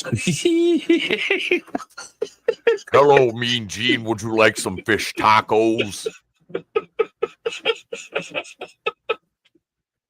I was the governor of Minnesota. My name is Jesse Ventura. That's uncanny. I just want to make a phone call, bitch. Get off the phone. Get off the phone.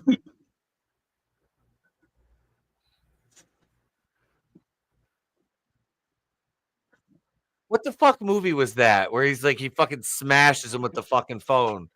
That was He's like, something dumber. Dumb and Dumber, yep. Look at, okay. Excuse me, have you ever heard the concept of other people? Yep. No, what were we saying? Gas, man. How do they know I got gas? Look at, he's chopping the fuck out of him, right? Yeah. Like he did that. That was a cool Jason Voorhees callback where he cut his hand in half. Yeah. Which But, like, you just feel that, don't you? You're like, oh, so he's been stabbed in the heart. He's been chopped like fucking at least 10 times. Yeah, but he's Union strong, dude. that's right, man. God Joe, damn blue it. collar. It's the local 4572 local, you fucking non-union pricks. Yeah, man. Hey, but you know what? And again, to their defense, fucking people could be pretty resilient to shit like that. Right. And like shock takes over and they're numb to certain pain and adrenaline. And all that. Adrenaline. Yeah. Now, Doofus is sitting here holding the fucking cleaver. I know.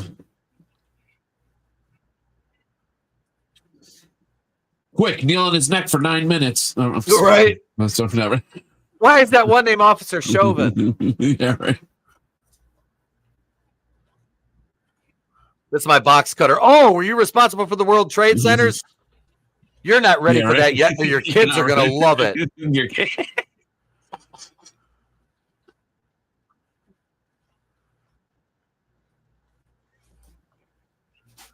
Oh.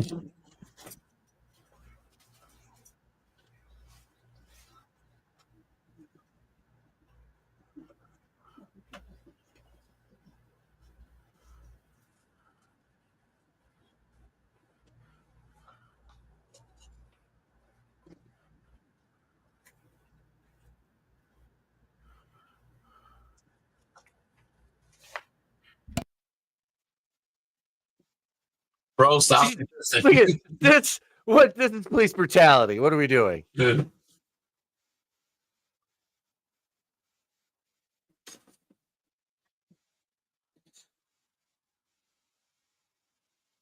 Oh, please end. Please end right here.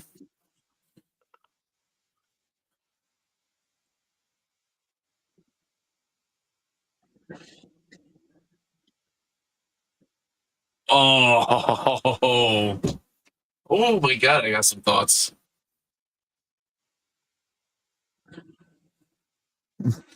Oh God, Deleter went to town. Is wild to think there were 2 future governors of yeah, Yep. I know, right?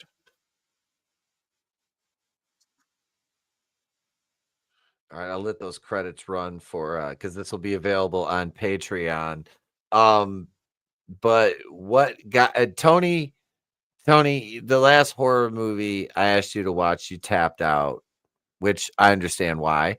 It was, I didn't tap out. I was just like, yeah, trying you to got get shit done. you got taken away from the movie. You didn't get to finish it. You got to sit here through this one in its entirety. This is your first viewing of this one. What did you think? I mean, it was cool. It was okay. I mean, it's just kind of like, I don't know. I missed the very end there when she started screaming. How did it end? I know they went down for killing everybody, but what was that ending? That was it. He opened his eyes, Bill, the killer. Yeah. He opened his eyes again, and that's when she screamed. Okay. Yeah. It was just a quick cut of him going. I mean, it was cool. It's just that's my biggest problem with horror movies. It's like, what was that Urban Legends movie where like the bitch from the Noxzema commercials ended up being the killer? Oh, Urban Legends. Rebecca Gayheart? Was that her? Like earlier in the fucking movie, like the football jock, the fucking 250-pound football jock, she like shoves a fucking funnel in his throat and pours Drano in. And he's literally, it's this little ass fucking 110-pound girl, and he's just screaming as she shoves a funnel in his throat and pours poison down. Like, fight back! It's your fucking life. God, that bugs me about some horror movies. And like, same there. Like, the dude's just getting his ass beat by a decapitated head. Like, are you fucking kidding? Right. Yeah. I get, and that's Tony. I have that same criticism, especially it's especially prevalent in slasher movies because the characters are basically nothing but archetypes in most of these, especially movies like this, which isn't like a big budget slasher. So you don't have a lot of time for in-depth character development. You'll get basically, like I said, their archetypes. What character, like the one guy, Buck or whatever, was like the stoner, goofy guy. You know, you've got like the busybody Linda, you know, the store manager, the assistant manager who, you know, would go on to be the killer because the store is my life, you know, and the other characters just kind of fall in line with other, you know, just cardboard cutout types. And you get just enough to when they die, you're like, oh, you know, and I find that it's true with most slashers. They're very formulaic. It's just, it's just how they're presented. And with this one, like I said, it wasn't a hang on a second, I'm ending the other one, the movie chat. All right. Yeah, ended that one. But this one, I like the way it was presented, and the cinematography in this again. It really, I thought the way it was shot, that can make or break a movie. And to me, that added so much to what it lacked in terms of like story and character development and stuff like that, if that makes sense. Yeah, no, it elevated the movie. I think that's a good way to say it. To me, it brought it from a D movie to a C movie. You know, like or like C plus even, I would say. Yeah. Like because I enjoyed it a lot. I think Tony is so on point with his criticism. Yeah. The weird flailing, you know, and also like when you're finding severed heads and shit, like I'm just imagining the killer like, this'll scare them if I put the head over here and then they're gonna open the door. You know what I mean? I'm like what's the purpose of that? Like in Friday the 13th, like, you know, part 2, when they go in and see the mother's head, that was just like his room and what he had going on. He wasn't propping that up to show that, you know what I'm saying? Like to scare them. But you know what? And I take that back. Like sometimes, and he never really did that with the bodies either, did he? Like they just happened to scare the victim, but it was not something that he planned on doing. Like, oh, they're gonna find a head here, or whatever. Yeah, it's like they're running through the woods and like the body's fucking hanging from the limb or whatever the fuck, you know, like. Yep. It just, yeah. And that's okay. And there was still basically human Jason at that point. So he had the ability to reason and set traps, you know, which it makes sense. In this one too, it's kind of the same way, like with the staging of some of the bodies, the body parts. It makes sense because Bill is just an average guy who lost his shit. Which again, that in itself, I like. He's not like some escaped mental patient or just a mindless, you know, just kind of husk of a human. He's a functioning, you know, he's got a job, you know, he's co-owner of the store. It's that everyman kind of slasher, which I like that. I do. Was he responsible for that first murder though? Or like, do you know that first story that you were saying that he was talking about where they found the head? Like, was that him too? I was wondering. And that's, I kind of get that vibe. I'm not sure, but it kind of, with the way he did it, it kind of like, he was telling on himself the whole time. Oh yeah, you have cucumbers and you have pickles. Now cucumber, they don't have to drink every day, but when they do drink, it's like they drink a lot. They can't just have one. But a pickle, they're the ones that have to fucking drink every day. And a cucumber can become a pickle, but a pickle can never become a cucumber. And this dude, he was a cucumber. Like he did murder. That was him who murdered that person. That story he's telling. Mm-hmm. But then he found stability in a nice supermarket and, you know, cucumbered around for 10 years. And then, went off again. When it was under attack, under threat, right? Like, so boom. he snapped. Yeah, And- listen, I could forgive the flaws in the movie, but you know, at the end of the day, especially like those, because it adds to the fun of the movie. I guess maybe to the charm. I'm sorry, Pete. You were gonna say something. No. I'm listening. Yeah, You're good, bro.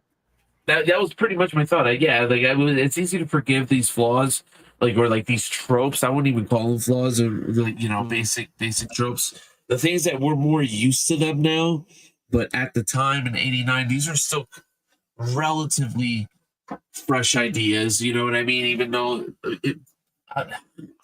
it was being used before, obviously, but it was still new. It was still new. It was that decade, or am I out of line here? No, I'd say you're spot on, because the slasher genre, the first slasher is arguably, I mean, an American slasher, not counting Italian, because that goes back to the 60s with Bava and that. But in terms of American slashers, Wes Craven with Last House on the Left, Texas Chainsaw Massacre 73 and 74, and then, but it really didn't kick off and hit until Halloween 1978. So you're talking 78 to 89, an 11-year span. The genre, the slasher boom, it came and went by about 83, but it was reinventing itself after that. And like I said, 89 was that exploratory period, because you're at the end of the 80s. You're trying to find that new audience and carry your brand into a new decade. And not just like they were going to make a franchise out of this, but like the genre in general. So, no, I think you were right in line with it. I really, and these aren't, I don't see them as flaws. And this is like how J-Man and I and Tony were talking when we scored Brain Dead the other night. I mean, I gave it a 4 out of 5 or an 8 out of 10. J-Man was a 5 out of 5. Tony was a 3.5 or a 4 out of 5. So you look at these movies and you can't compare a slasher to a, like, Lawrence of Arabia. You can't say, well, Lawrence of Arabia is better than, fucking Intruder. Well, of course it is. It's Lawrence of fucking Arabia, and this is Intruder. But in terms of like slashers, you kind of like, you can lump them all together, but then each one of them has its individual flavor. Like you have your, undead, paranormal type stuff, or like ones like this, which I like this. I really enjoyed this movie. We're not scoring tonight because I got to save that for Tuesday, because we're reviewing this Tuesday. So you're kind of getting a preview of that on what we're doing on Tuesday night. But I mean, Felix, you can, and Tony, you're going to be on Tuesday, Tone, aren't you? I think you're going to come back on. Yeah, I think so. Yeah. Right. So, but you, Felix, I want to know what you score this one, and I'm going to write this down. And, and I will score it, because Tuesday I do have my my podcast with my bishop, New Epoch. That's the only time I'll plug it. But yeah, if I was going out of 10, I think I want to go 6.57, 0.5, 7.5 out of 10. How do we break that down? That's 3.5 stars out of 5, right? Yeah.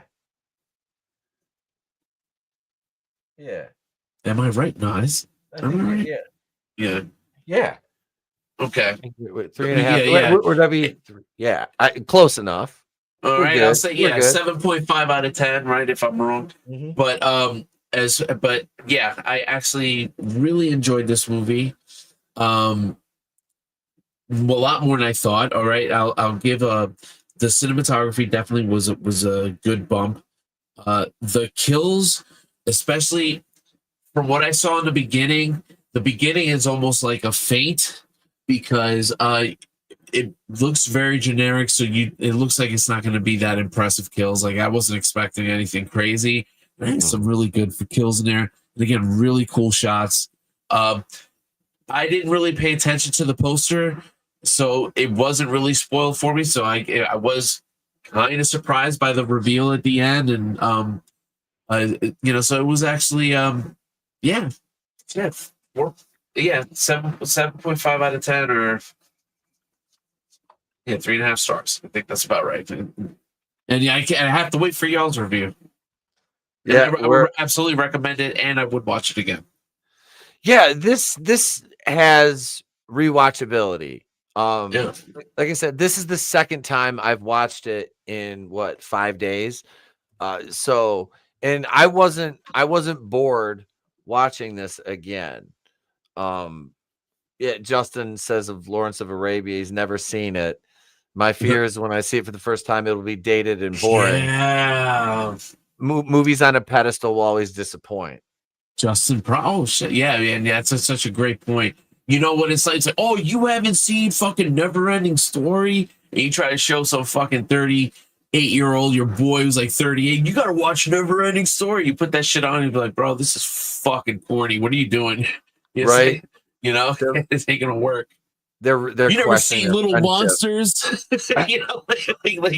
gonna stop. Little Monsters is dope. If honestly, if like one of my bros was like, I want to watch Little Monsters, I'd be like, let's watch Little Monsters. Wait, Neverending Story sucks. Never-ending Story sucks. You've never seen Curly Sue? Curly Sue? Curly I've seen Sue. Curly Sue. We gotta sit down and watch that right now. Fuck yeah. I can't believe I'm hearing Never-ending Story sucks. Really? Justin, this you want me to link you? You want me to link? No, Justin's my boy. I've actually met and hung out with Justin. Yeah, I feel like I'm familiar with his name.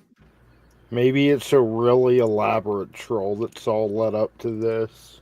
It has. Hang on, I'm seeing. Yeah, let's see. Wait, there he is. Right there. I gotta hear this. This is gonna be cool.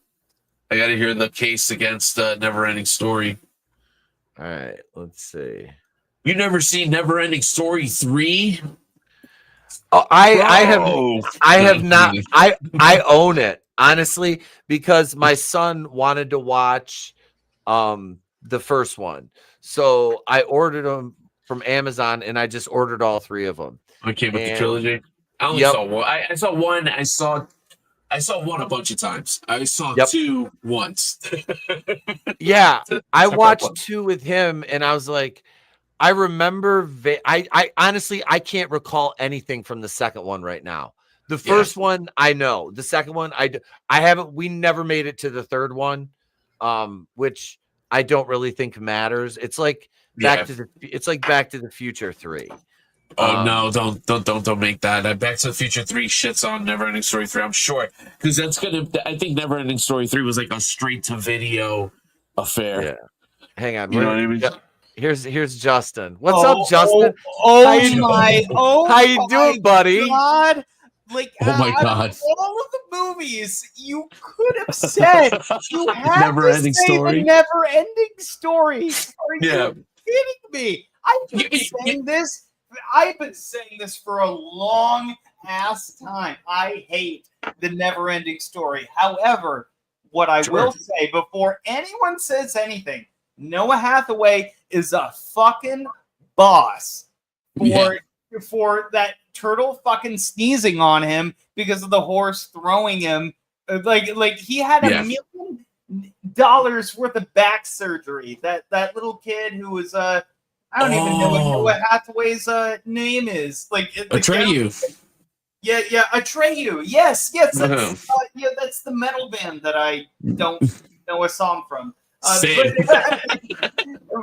I honestly, I admire all the work that went into it, except for the fact that they screwed over Noah Hathaway and the horse dying. I want to say that is the horse that threw Noah Hathaway off, and that caused him $1 million worth of back surgery. And you know what? I'm glad that it sinks. There we go. Wow. Now, Justin, I gotta say, first off, I didn't know that level of trivia on that.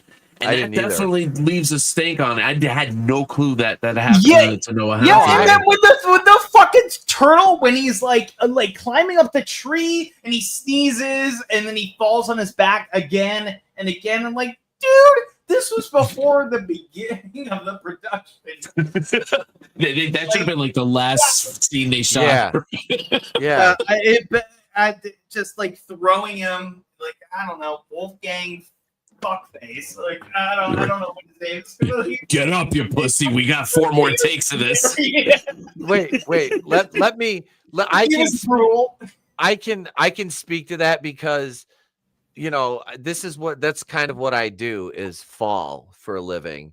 And holy shit. Yeah. That is the fucking amount of punishment that like stuntmen take, and that kid did his own shit obviously because he got injured doing it. That is boss level shit, man. I take more bumps in fucking practice than I ever do in a match because I'll only bump twice during a regular, you know, during a 7 to 10 minute match. You know, in practice I'll take 20, 30, 40 bumps sometimes. So the amount of abuse is that these guys take, and I feel that's palpable for me. I didn't know that about this kid. That kind of sours even the nostalgia goggles for this one. That? What's that? No, I didn't. You didn't know about that? Holy No, shit. sir. I don't No, watch sir, how the not. sausage is made in almost any movie. I hate behind the scenes shit for the most part.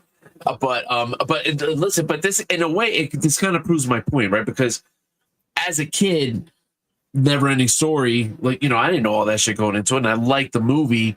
But like me as an adult, and I was like, yo, Justin, bro, you never see Never Ending Story? You know what I mean? Like we're having a beer, we're fucking watching. You know, like it just doesn't work, especially if you just. I was like, yeah, I'll check it out. And you'd be like, bro, what are you doing to me here? Oh, we were friends. Yeah. Oh yeah, You know like you doesn't work. definitely like it doesn't work as an adult for sure. But I got that confused with those old Chronicles with Narnia.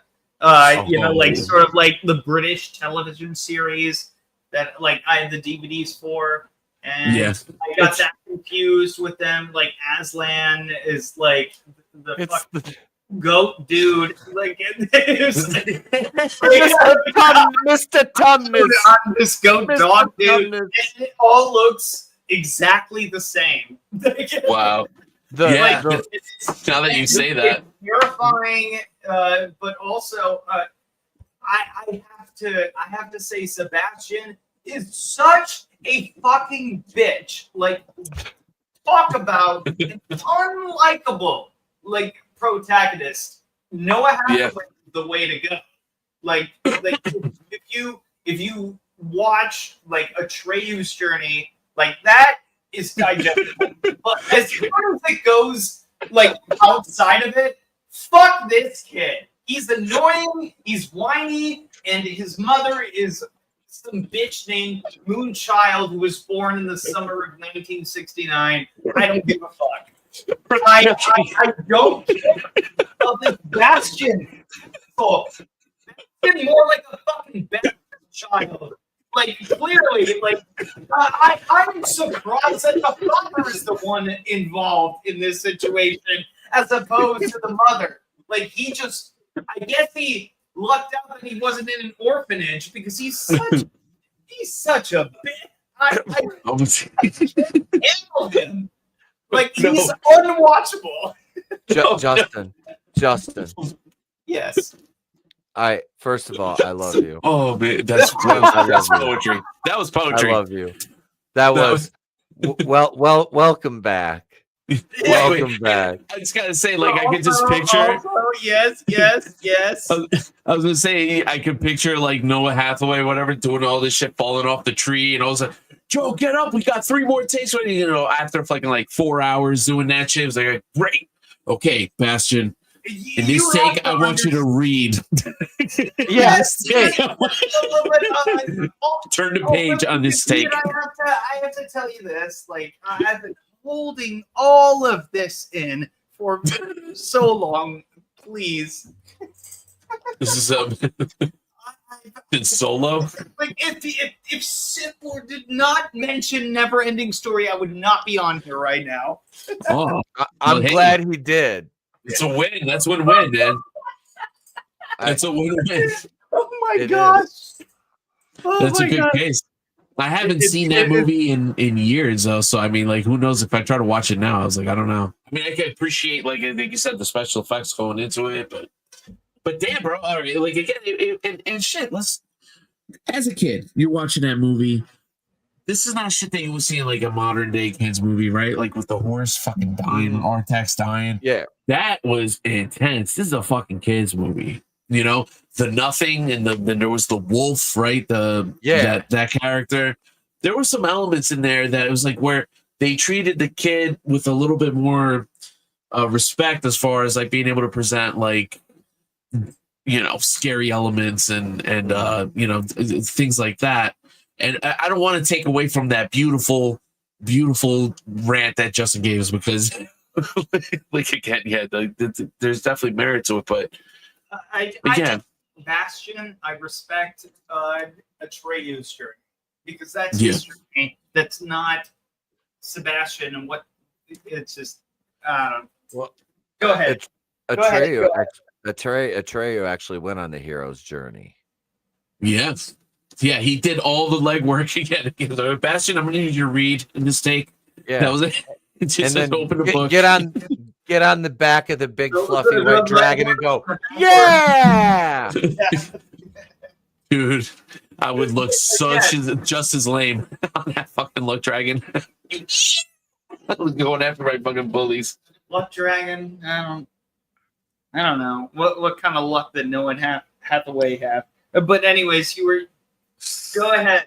You were making a good point. Oh yeah, no, but I kind of pretty much said it. Like, no, that there was good elements in there that, like, you know, they didn't treat the kid like a total idiot, you know, and they were able to present elements like death. Like the death of Artax was really fucking. That was heavy. I remember watching that as a kid. Like, damn. Oh, dude, that teared me up as a kid. Yeah. If as a kid that hit different. And you're talking about the way you know they presented the main character, basically Atreyu, as a a credible protagonist, as a child protagonist. But look at the way the movie's set up and structured in terms of his, like I said, the hero's journey for him, facing adversity, overcoming obstacles, and reaching his goal, his ultimate goal. And you really, it's basically it's the regular hero's journey, but with a child that you had two male, child actor leads, basically. I don't know how old Noah Hathaway was in this, but Sebastian, look at him, whiny little bitch, annoying character. And then you have the real young hero. man, the real hero, Atreyu, the young man who can handle himself. And this is all in terms of like the 1980s. And I always go to this reference for the way they market entertainment towards kids. And the shit now is just mind-numbing brain rot. Look at Muppet Babies in the 80s. And I know you might laugh and say, Muppet Babies, what the fuck are you talking about? Muppet Babies in the 80s made Queen of the Nile references. It had, all these classic film and television references. They did a whole Empire Strikes Back Star Wars episode. Great episode. Yeah, it was. And the African Queen. It was the African Queen that they paired. I was not a part of that generation. I'm sorry. No, bro. You're way too young for that. This is I'm so young for that. It's not even funny. No, you are. And that, but like some of the episodes of the original Muppet Babies are on YouTube. It's difficult to get them, I think, because of licensing. And because of all the scenes and the background, like the Star Wars one, they used so much footage in it. It was pushing the boundaries, but Henson owned it. So they are own, Muppet Babies, You so know, they had something worked Industrial Light out. and Magic. You know, Yep. you got all that shit. Well, Yeah, he also owned the fact that I don't think he did like documentation wise, but I can't say like whether or not like Henson really I don't know what he said on that, but the point is which I think you're gonna say, Pete. Oh, no, I was just talking about the references. I got bogged down in my own thoughts, but in terms of like the references they made to like the African Queen and things of the like, classic film references. You don't see that. You don't see that in modern. They're not referencing. Sometimes in certain types of kids entertainment, depending on who is making it, they never challenge. They don't. As much as they really should, and I think that's what the Never-Ending Story really does, and I think it does it successfully. And I hate it. Yeah. Hey, you know what? Labyrinth. Right? Would that be your the opposite end, or I don't know? Opposite end is appropriate because they're similar movies in a way, but because of the Henson relation. Yeah, somewhat, right? Yeah. But what do you like that one, or is David Bowie's hanging junk bulge too much? I don't think it would be too much for me. I think you would have to ask Pete for that. Hey, fair enough. Pete, I gotta say, it's interesting what he's bringing up. Oh, okay. All right. Hey, go with it, man. Well, you know what? I mean, I'm just, at the end of the day, I'm kind of a freak, And hopefully, hopefully you're a freak like me. Oh yeah, right. If you're not a freak like me, it's kind of one of those things, like a hailstorm sort of quote, freak like me. But honestly, if you're not, sorry, no, go on, man. I'm sorry. No. That you were just hearing. Yeah. That's if you're normal. If you're normal, you're boring. And if you're interesting, I want to hang with you. So hey, hell yeah, no. I think we're getting along just fine, even though we don't, agree with this movie. Well, yeah, if you were to meet my other co-host when I was doing Can't Chicken podcast, same thing, man. If I liked the movie, he would hate it and whatever. That's part of the fun, And I was ready to kind of trash this movie, The Intruder, tonight. Yeah, and bust his balls, but it won me over. I don't know what can I say. Some aspects of a movie, you would absolutely be won over with. Intruder, I don't know.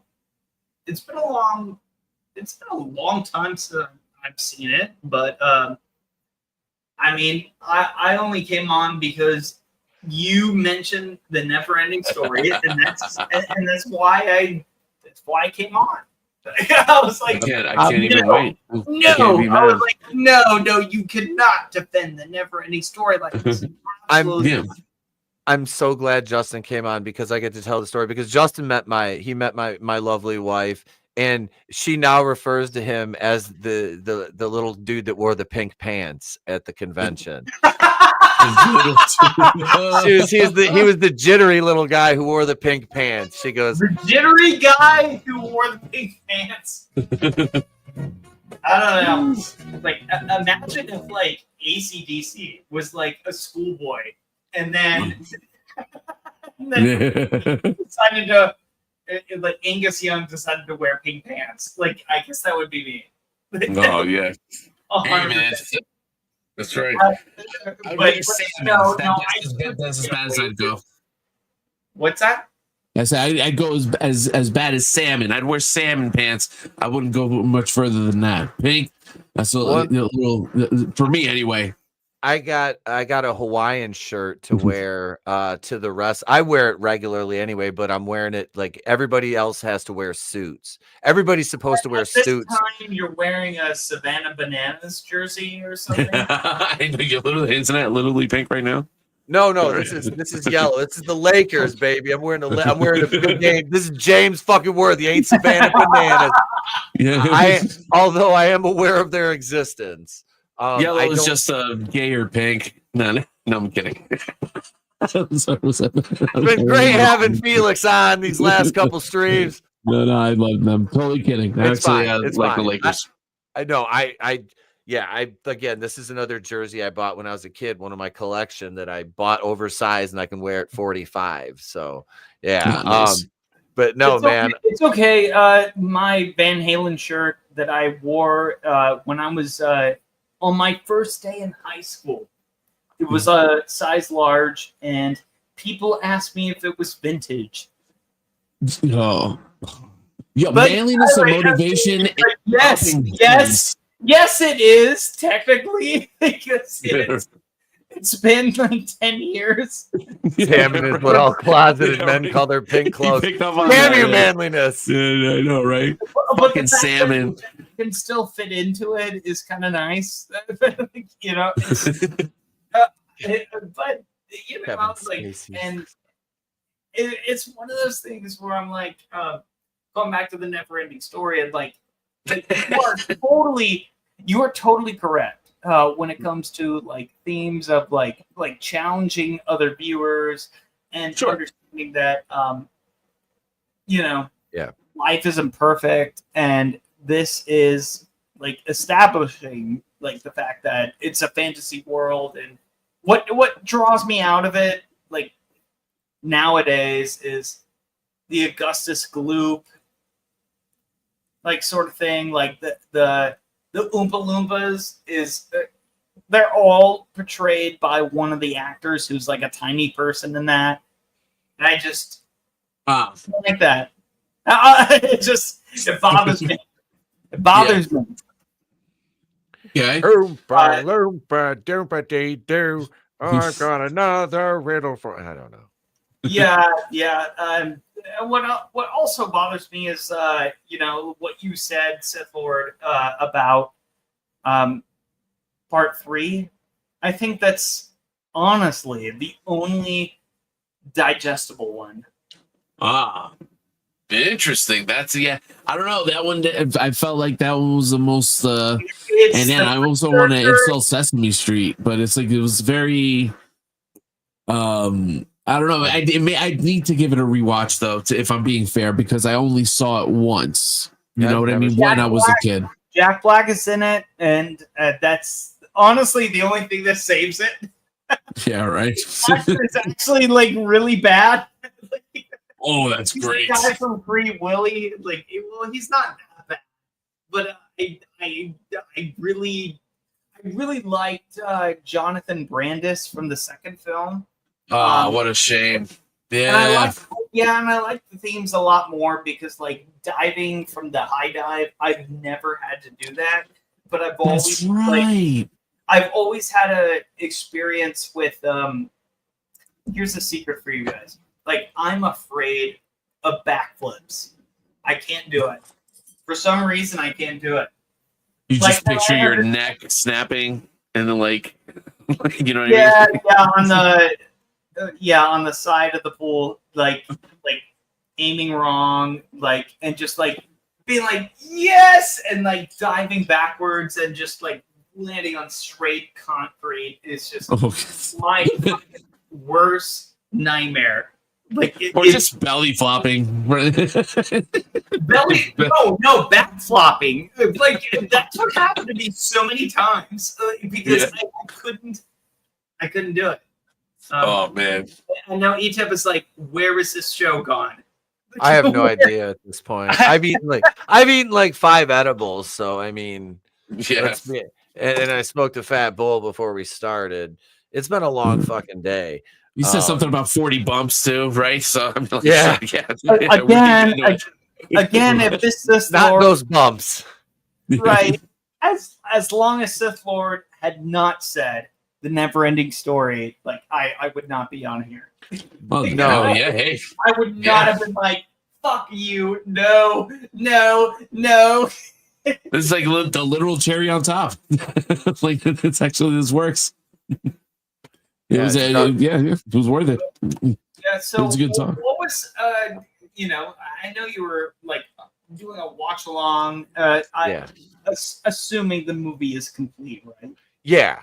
Okay. Movie ended forever ago. Yeah. Before I just intruded. No, you're fine, bro. I would have told you to wait a minute if the movie wasn't done yet. I wouldn't have brought you on if we were still watching. Just because that I do it for Patreon too. So, but yeah, that's But no, I'm glad Felix mentioned Neverending Story, Justin, because it's been forever since we've streamed together. If you're on X, follow me. I don't know if I follow you. That's why you seem familiar. I know your name. We followed each other way back in the day. Okay, cool. All right, cool. I barely chat on it. I try to share songs and shit that no one likes. No, so what were we gonna say? I mean, you can confirm like whether or not you follow me, but like, I'm doing that now. Be, like looking behind my back, like what? Anyways, that wasn't bad. All right. He got it. Yeah, it took a sec. It took like 5 seconds, but All right, so let me see. Less I'm looking at I know, but I'm stoned. I'm pretty heavily stoned. I'm smoking bowl after bowl after bowl.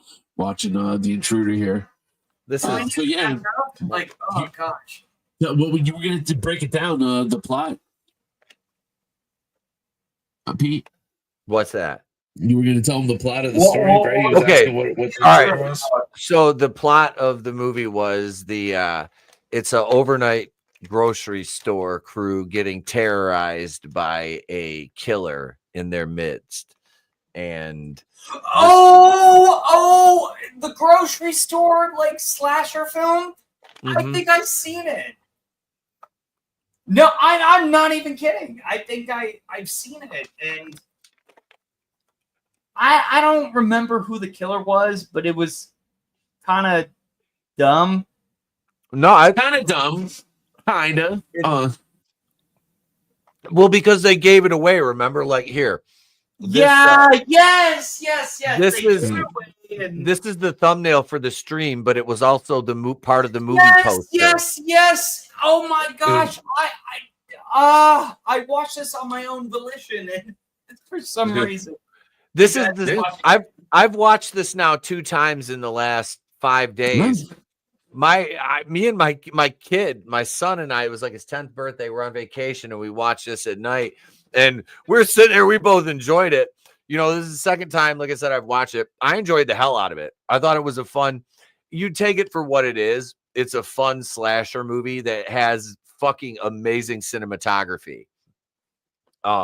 Yeah, absolutely. Yeah, what was a shot it had? I think I can't argue with that. Yeah, I mean, there was a shot of the dude's face, right? And it was the way it was like melted into a jar. It was like through a jar. Yeah, it was fucking beautiful. Man. It stands out. Dude, there's so many amazing shots that are framed well when they show like the killer stalking the victims, the POV shots. They show upward through an old rotary phone. I mean, there's so many. Yeah, and the kills. And you know what? I wanted to talk about this. $150,000 budget. It was it was around it was 100 or 130. Damn. Yeah, it was such a low budget, and it came out so good. The special effects, every fucking bit practical. Which I actually think I have to bump it up to 4 stars. This is 1989. 1989. So these guys clearly like were having some sort of influence. Oh, they were all on And- blow. They were all on blow. Dude, it's a low budget And slasher then movie. They were all coked they out. just made a movie. They just Yep. like wanted to make a movie like that, like kind of behind the trend, but like it's fine because they were just like, fuck it. We always wanted to make a movie like this, and 150,000. I mean, yeah, just in comparison, if you're 89, what else were we getting around that time? Batman. All right, what was Batman. how much did Batman 89 cost in production? Hang Right, bro. on. You know. Batman 89 budget. I'll let the host do the math on this. All right, I know I so should be on top of it. we have an estimated budget of 30 to 48 million. 30 to 48 million, which So- of course is chump change now. So But- $48 million was the budget, and it made $411 million at the box office All right. Yeah. in Wonderful. 1989. You also It's had an Indiana Jones and the Last Crusade that year as well, in the same fucking time period. Like within months, you had those two. I saw those both in the theater that year. And they were both also- great. I snuck in. This was the first Friday the 13th movie I saw in the theater. The very last one that counts, the Paramount 8. Jason Takes Manhattan. I snuck into the theater at 9 years old and got to sit through and watch the entire fucking movie, and it was You incredible. snuck into the theater. that. Yeah, Shit. but I'd already seen. I'd already. I You didn't know what you were getting into. I'm saying this, but like, okay, at least it was a Jason movie, but like, Me and my cousin, who was 11, he was 2 years older. We went to see another movie, and that was playing. I was like, "Dude, let's go watch Jason." He's like, "All right," because we Teenage watched. Mutant Ninja Turtles, 1989. and it was everything that your heart Well, desired. we'd watched part 6 and 7. We'd seen part 4, part 2. We hadn't seen part 3 yet, and we hadn't seen I saw part 5. I saw part 5 too. I didn't see the first one legitimately until I was like 15. Me and my mom and I watched it together. But What do you mean legitimately? I hadn't seen it. See I did not see it. I had seen like clips and shit like that in the recaps of the they had in the front end of the other movies. But yeah, so seeing part Okay, like I understand that because like when I saw it on television, like I saw the recap of Friday the 13th. Yeah. Part 4. I think I still have that VHS that I recorded on like AMC Horror Night, and I saw it on television, and I had just seen The Goonies and was obsessed with it, and I had also just seen Back to the Future. So therefore, seeing Crispin Glover and Corey Feldman, like I was like, as a kid who was like about the same age as Corey Feldman was when he filmed the movie, I was like, okay, this is now, this is the franchise for me, and I don't know. After the final chapter, I'm like, well, the heck with anything else that comes after that. Right. This is Endgame. Like this is the Thanos like being destroyed, like machete to the head. Like I went for the head. Oh. There we go. Like it doesn't matter after this. Give us a Jason movie, and we bring back Corey Feldman as Tommy Jarvis. Guess Yeah. and that's his like fucking comeback, Mickey Bring Rourke, the back wrestler moment. You know, John of the Tommy Jarvises, bring back all three of them in like one of those like little like universe like multiverse things. the Jarvis verse. Corey Feldman got a Tom. It's the Jarvis verse. Friday the 13th, No Way Home. You're like the one guy who's like quiet, who's like the Tommy Jarvis who's quiet, like silent but deadly, and then you have Corey Feldman and John Shepard. And then Tom Matthews doing his own. Oh, the part 5. I fucking hate part 5 with a passion. I love I know that we were one. talking about that. I I like fucking it love over it. 3. What? You what? liked it more than 3? Yes. The Okay. only reason is because there is nothing that I like about part 3. Really? What? Not even Like, when they try to except pass for- you the joint. Okay, you have the whole like mask, like the hockey mask thing.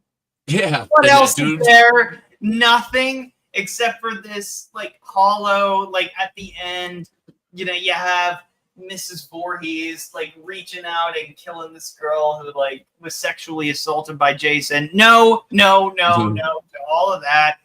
Big Right. mess. And what's the point of having Mrs. Voorhees reach out like that, like young Jason? It was just a call. It was a callback to the first movie. Callback. Yeah, all right. Yeah, between this and the never-ending story tape, narratively, it makes no sense. I mean, like, yeah, right. It's Then Friday again, the 13th. nothing It's makes Friday the narrative 13th. It's not gonna make sense. The Yeah. timeline, if you follow the actual timeline of events in that movie and the way it plays out between the original and part 8, it sets part 8, and like part 8 would take place in 1998. Right. Bro, let me just put this in. I graduated high school in 1998. All right. Yeah. There was How much nothing, did New York look like? there was nothing about anything in that movie that said 1998. That was straight Yeah. up like 1989. That There's movie no was Godsmack. made in No. 87, 88, released in 89. Yeah. Yeah. There's no Godsmack on the soundtrack. There's no Limp Bizkit. Yeah, we Right. were. I'm gonna re-edit some of the scenes from the fucking part 8, and I'll put some fucking straight out of line on there and shit like that. Yeah, right. Fucking A, man. Put some Eminem. fucking fuck that. I'll be putting Creed all over that bitch. Creed. Yeah, right. Oh God! I'll put Creed. I fucking love Creed. I'll put Creed all over it. Oh my one, gosh. One last breath will be the title track. Some Nickelback. Just for good Once measure. somebody dies, it's like take me higher. Oh, Hold me now. I'm 6 feet from You know the what's edge better of than the Creed? grave. I've actually discovered a band that's better than Creed. It's like the whole band without that fucking asshole Scott. It's called Alter Bridge. It's Oh, I do not understand people who say that Creed is better than Alter Bridge. That is, I don't understand it. you Alter Bridge. You mean that's the remnants of Days of the New? Oh, okay. Days of the New.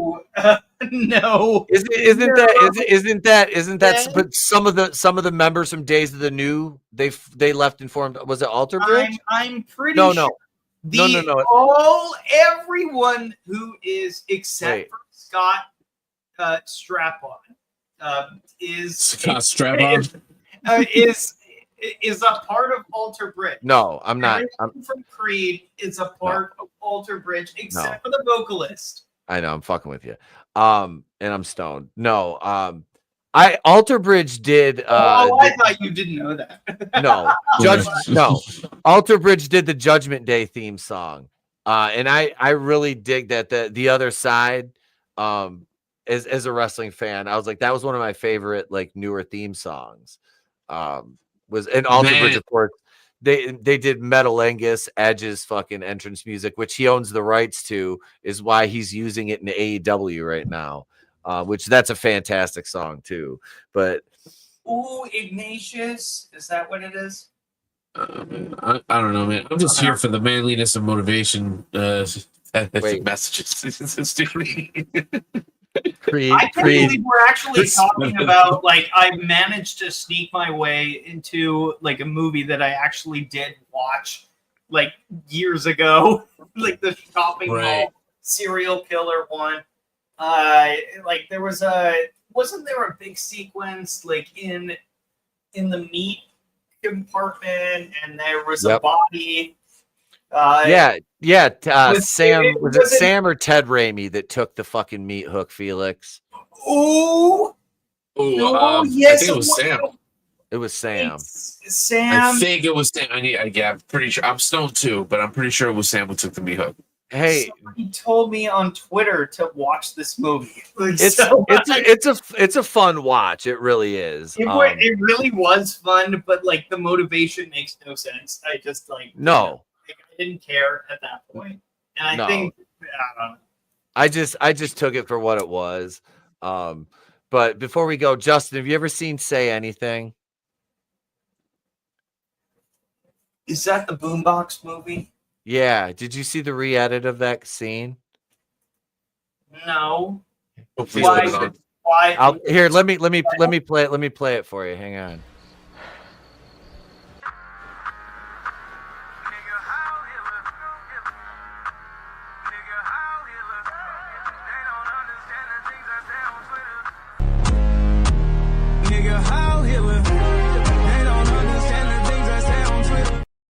Oh, That hey, you did the Kanye thing. Oh, that's just beautiful. Oh my God, What? Kanye! What? What are you talking? No, What? no. It gets it, No, wait. the Kanye We No. did this last night. It gets even better when I put this picture up. When I put this picture up and I fucking play it.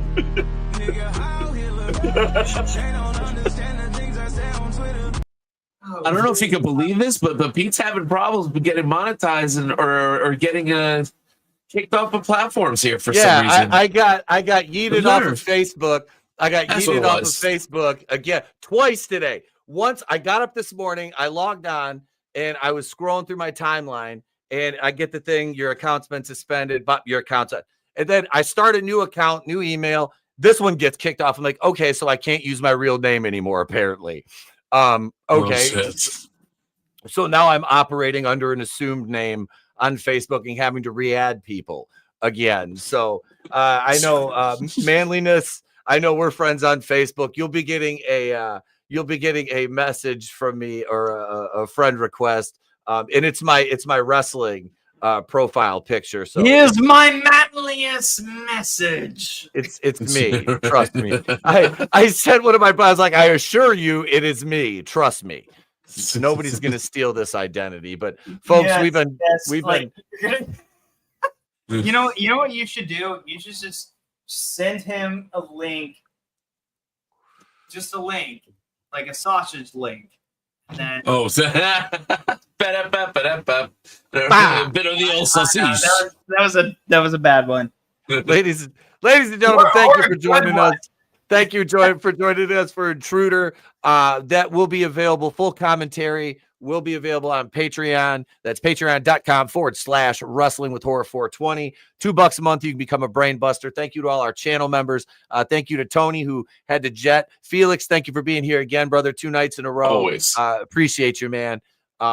Folks, we will be back. Justin, thank you for coming on a whim, basically. Oh, that was glorious. Yeah, and Yes, we will not as glorious. Well, actually, more glorious than the killer reveal, because when I saw it, it was like, like I kind of saw it coming. Like, it's whatever. It's like one of those run of the mill like grocery store like killer movies, and it's so silly, it's so stupid, but it just like it's fine. It's fun. Yeah, it's a good a time. fun movie. Well, is it like Halloween? Abso-fucking-lutely not. Is it Right. Blur? Abso-fucking-lutely not. Is it like, I kind of put this in the category of like, shopping mall, Yep. movie theater, take a date to a horror movie sort of thing in the 80s. That's the kind of thing that you like. She gets scared, so you're like, okay, like this is the cheap flick that you take her to, like whatever. Not Feel a saying titty if you're lucky, you know. I'm sure that you guys have wives and kids by now. Oh yeah. But it's the kind of thing that you would just not pay attention too much to, and it's kind of for the best. It's fine, but Justin holding you against your will at this point, Pete. What's that? I was in the middle of my outro, and he just went on another side quest. He just totally went on another side. We'll fix it in post. We'll fix it in post. I'm sorry. I'll be quiet now. It's okay, bro. It's all right. No, just don't hang up. Don't leave. I'm sorry. This was actually my conception. Like that's how it was. I was conceived in 1989. I'm sorry, guys. That's the story of Justin Proper. Yeah, look at that. During the screening of Batman, probably. So, Batman. During opening night. I mean, it was a good time. I'm sure. It was a double feature, guys. That's right. That didn't have something to do in between screenings. But, folks, thank you so much for tuning in. We'll be back live probably tomorrow night because I'll be home alone again doing nothing. So I got to fix my car tomorrow, get the Delta 88 on the road, the big body boat. And, we'll stream tomorrow night and Sunday night back here live for the coverage of the all-women's pay-per-view Evolution. It's starting around, I think that starts at like between 7 and 8. We'll figure it out. You guys will be the first to know. I will be out in West Branch, Michigan, wrestling for Super Shogun Saturday night. Doors open at 6. Show starts at 7. The last 2 episodes are uploaded now. Links in the description. That's Super Shogun Wrestling right here on YouTube. You can follow us on Facebook, the Twitters, the Instagram, Snapchat, and TikTok. And all my links, socials are in there, folks. I am Pete Daddy Dollar from Wrestling with Horror. We don't see you. Have a great day. Pleasant tomorrow. We'll catch you on the next one. And remember, it's always better to burn out than fade away.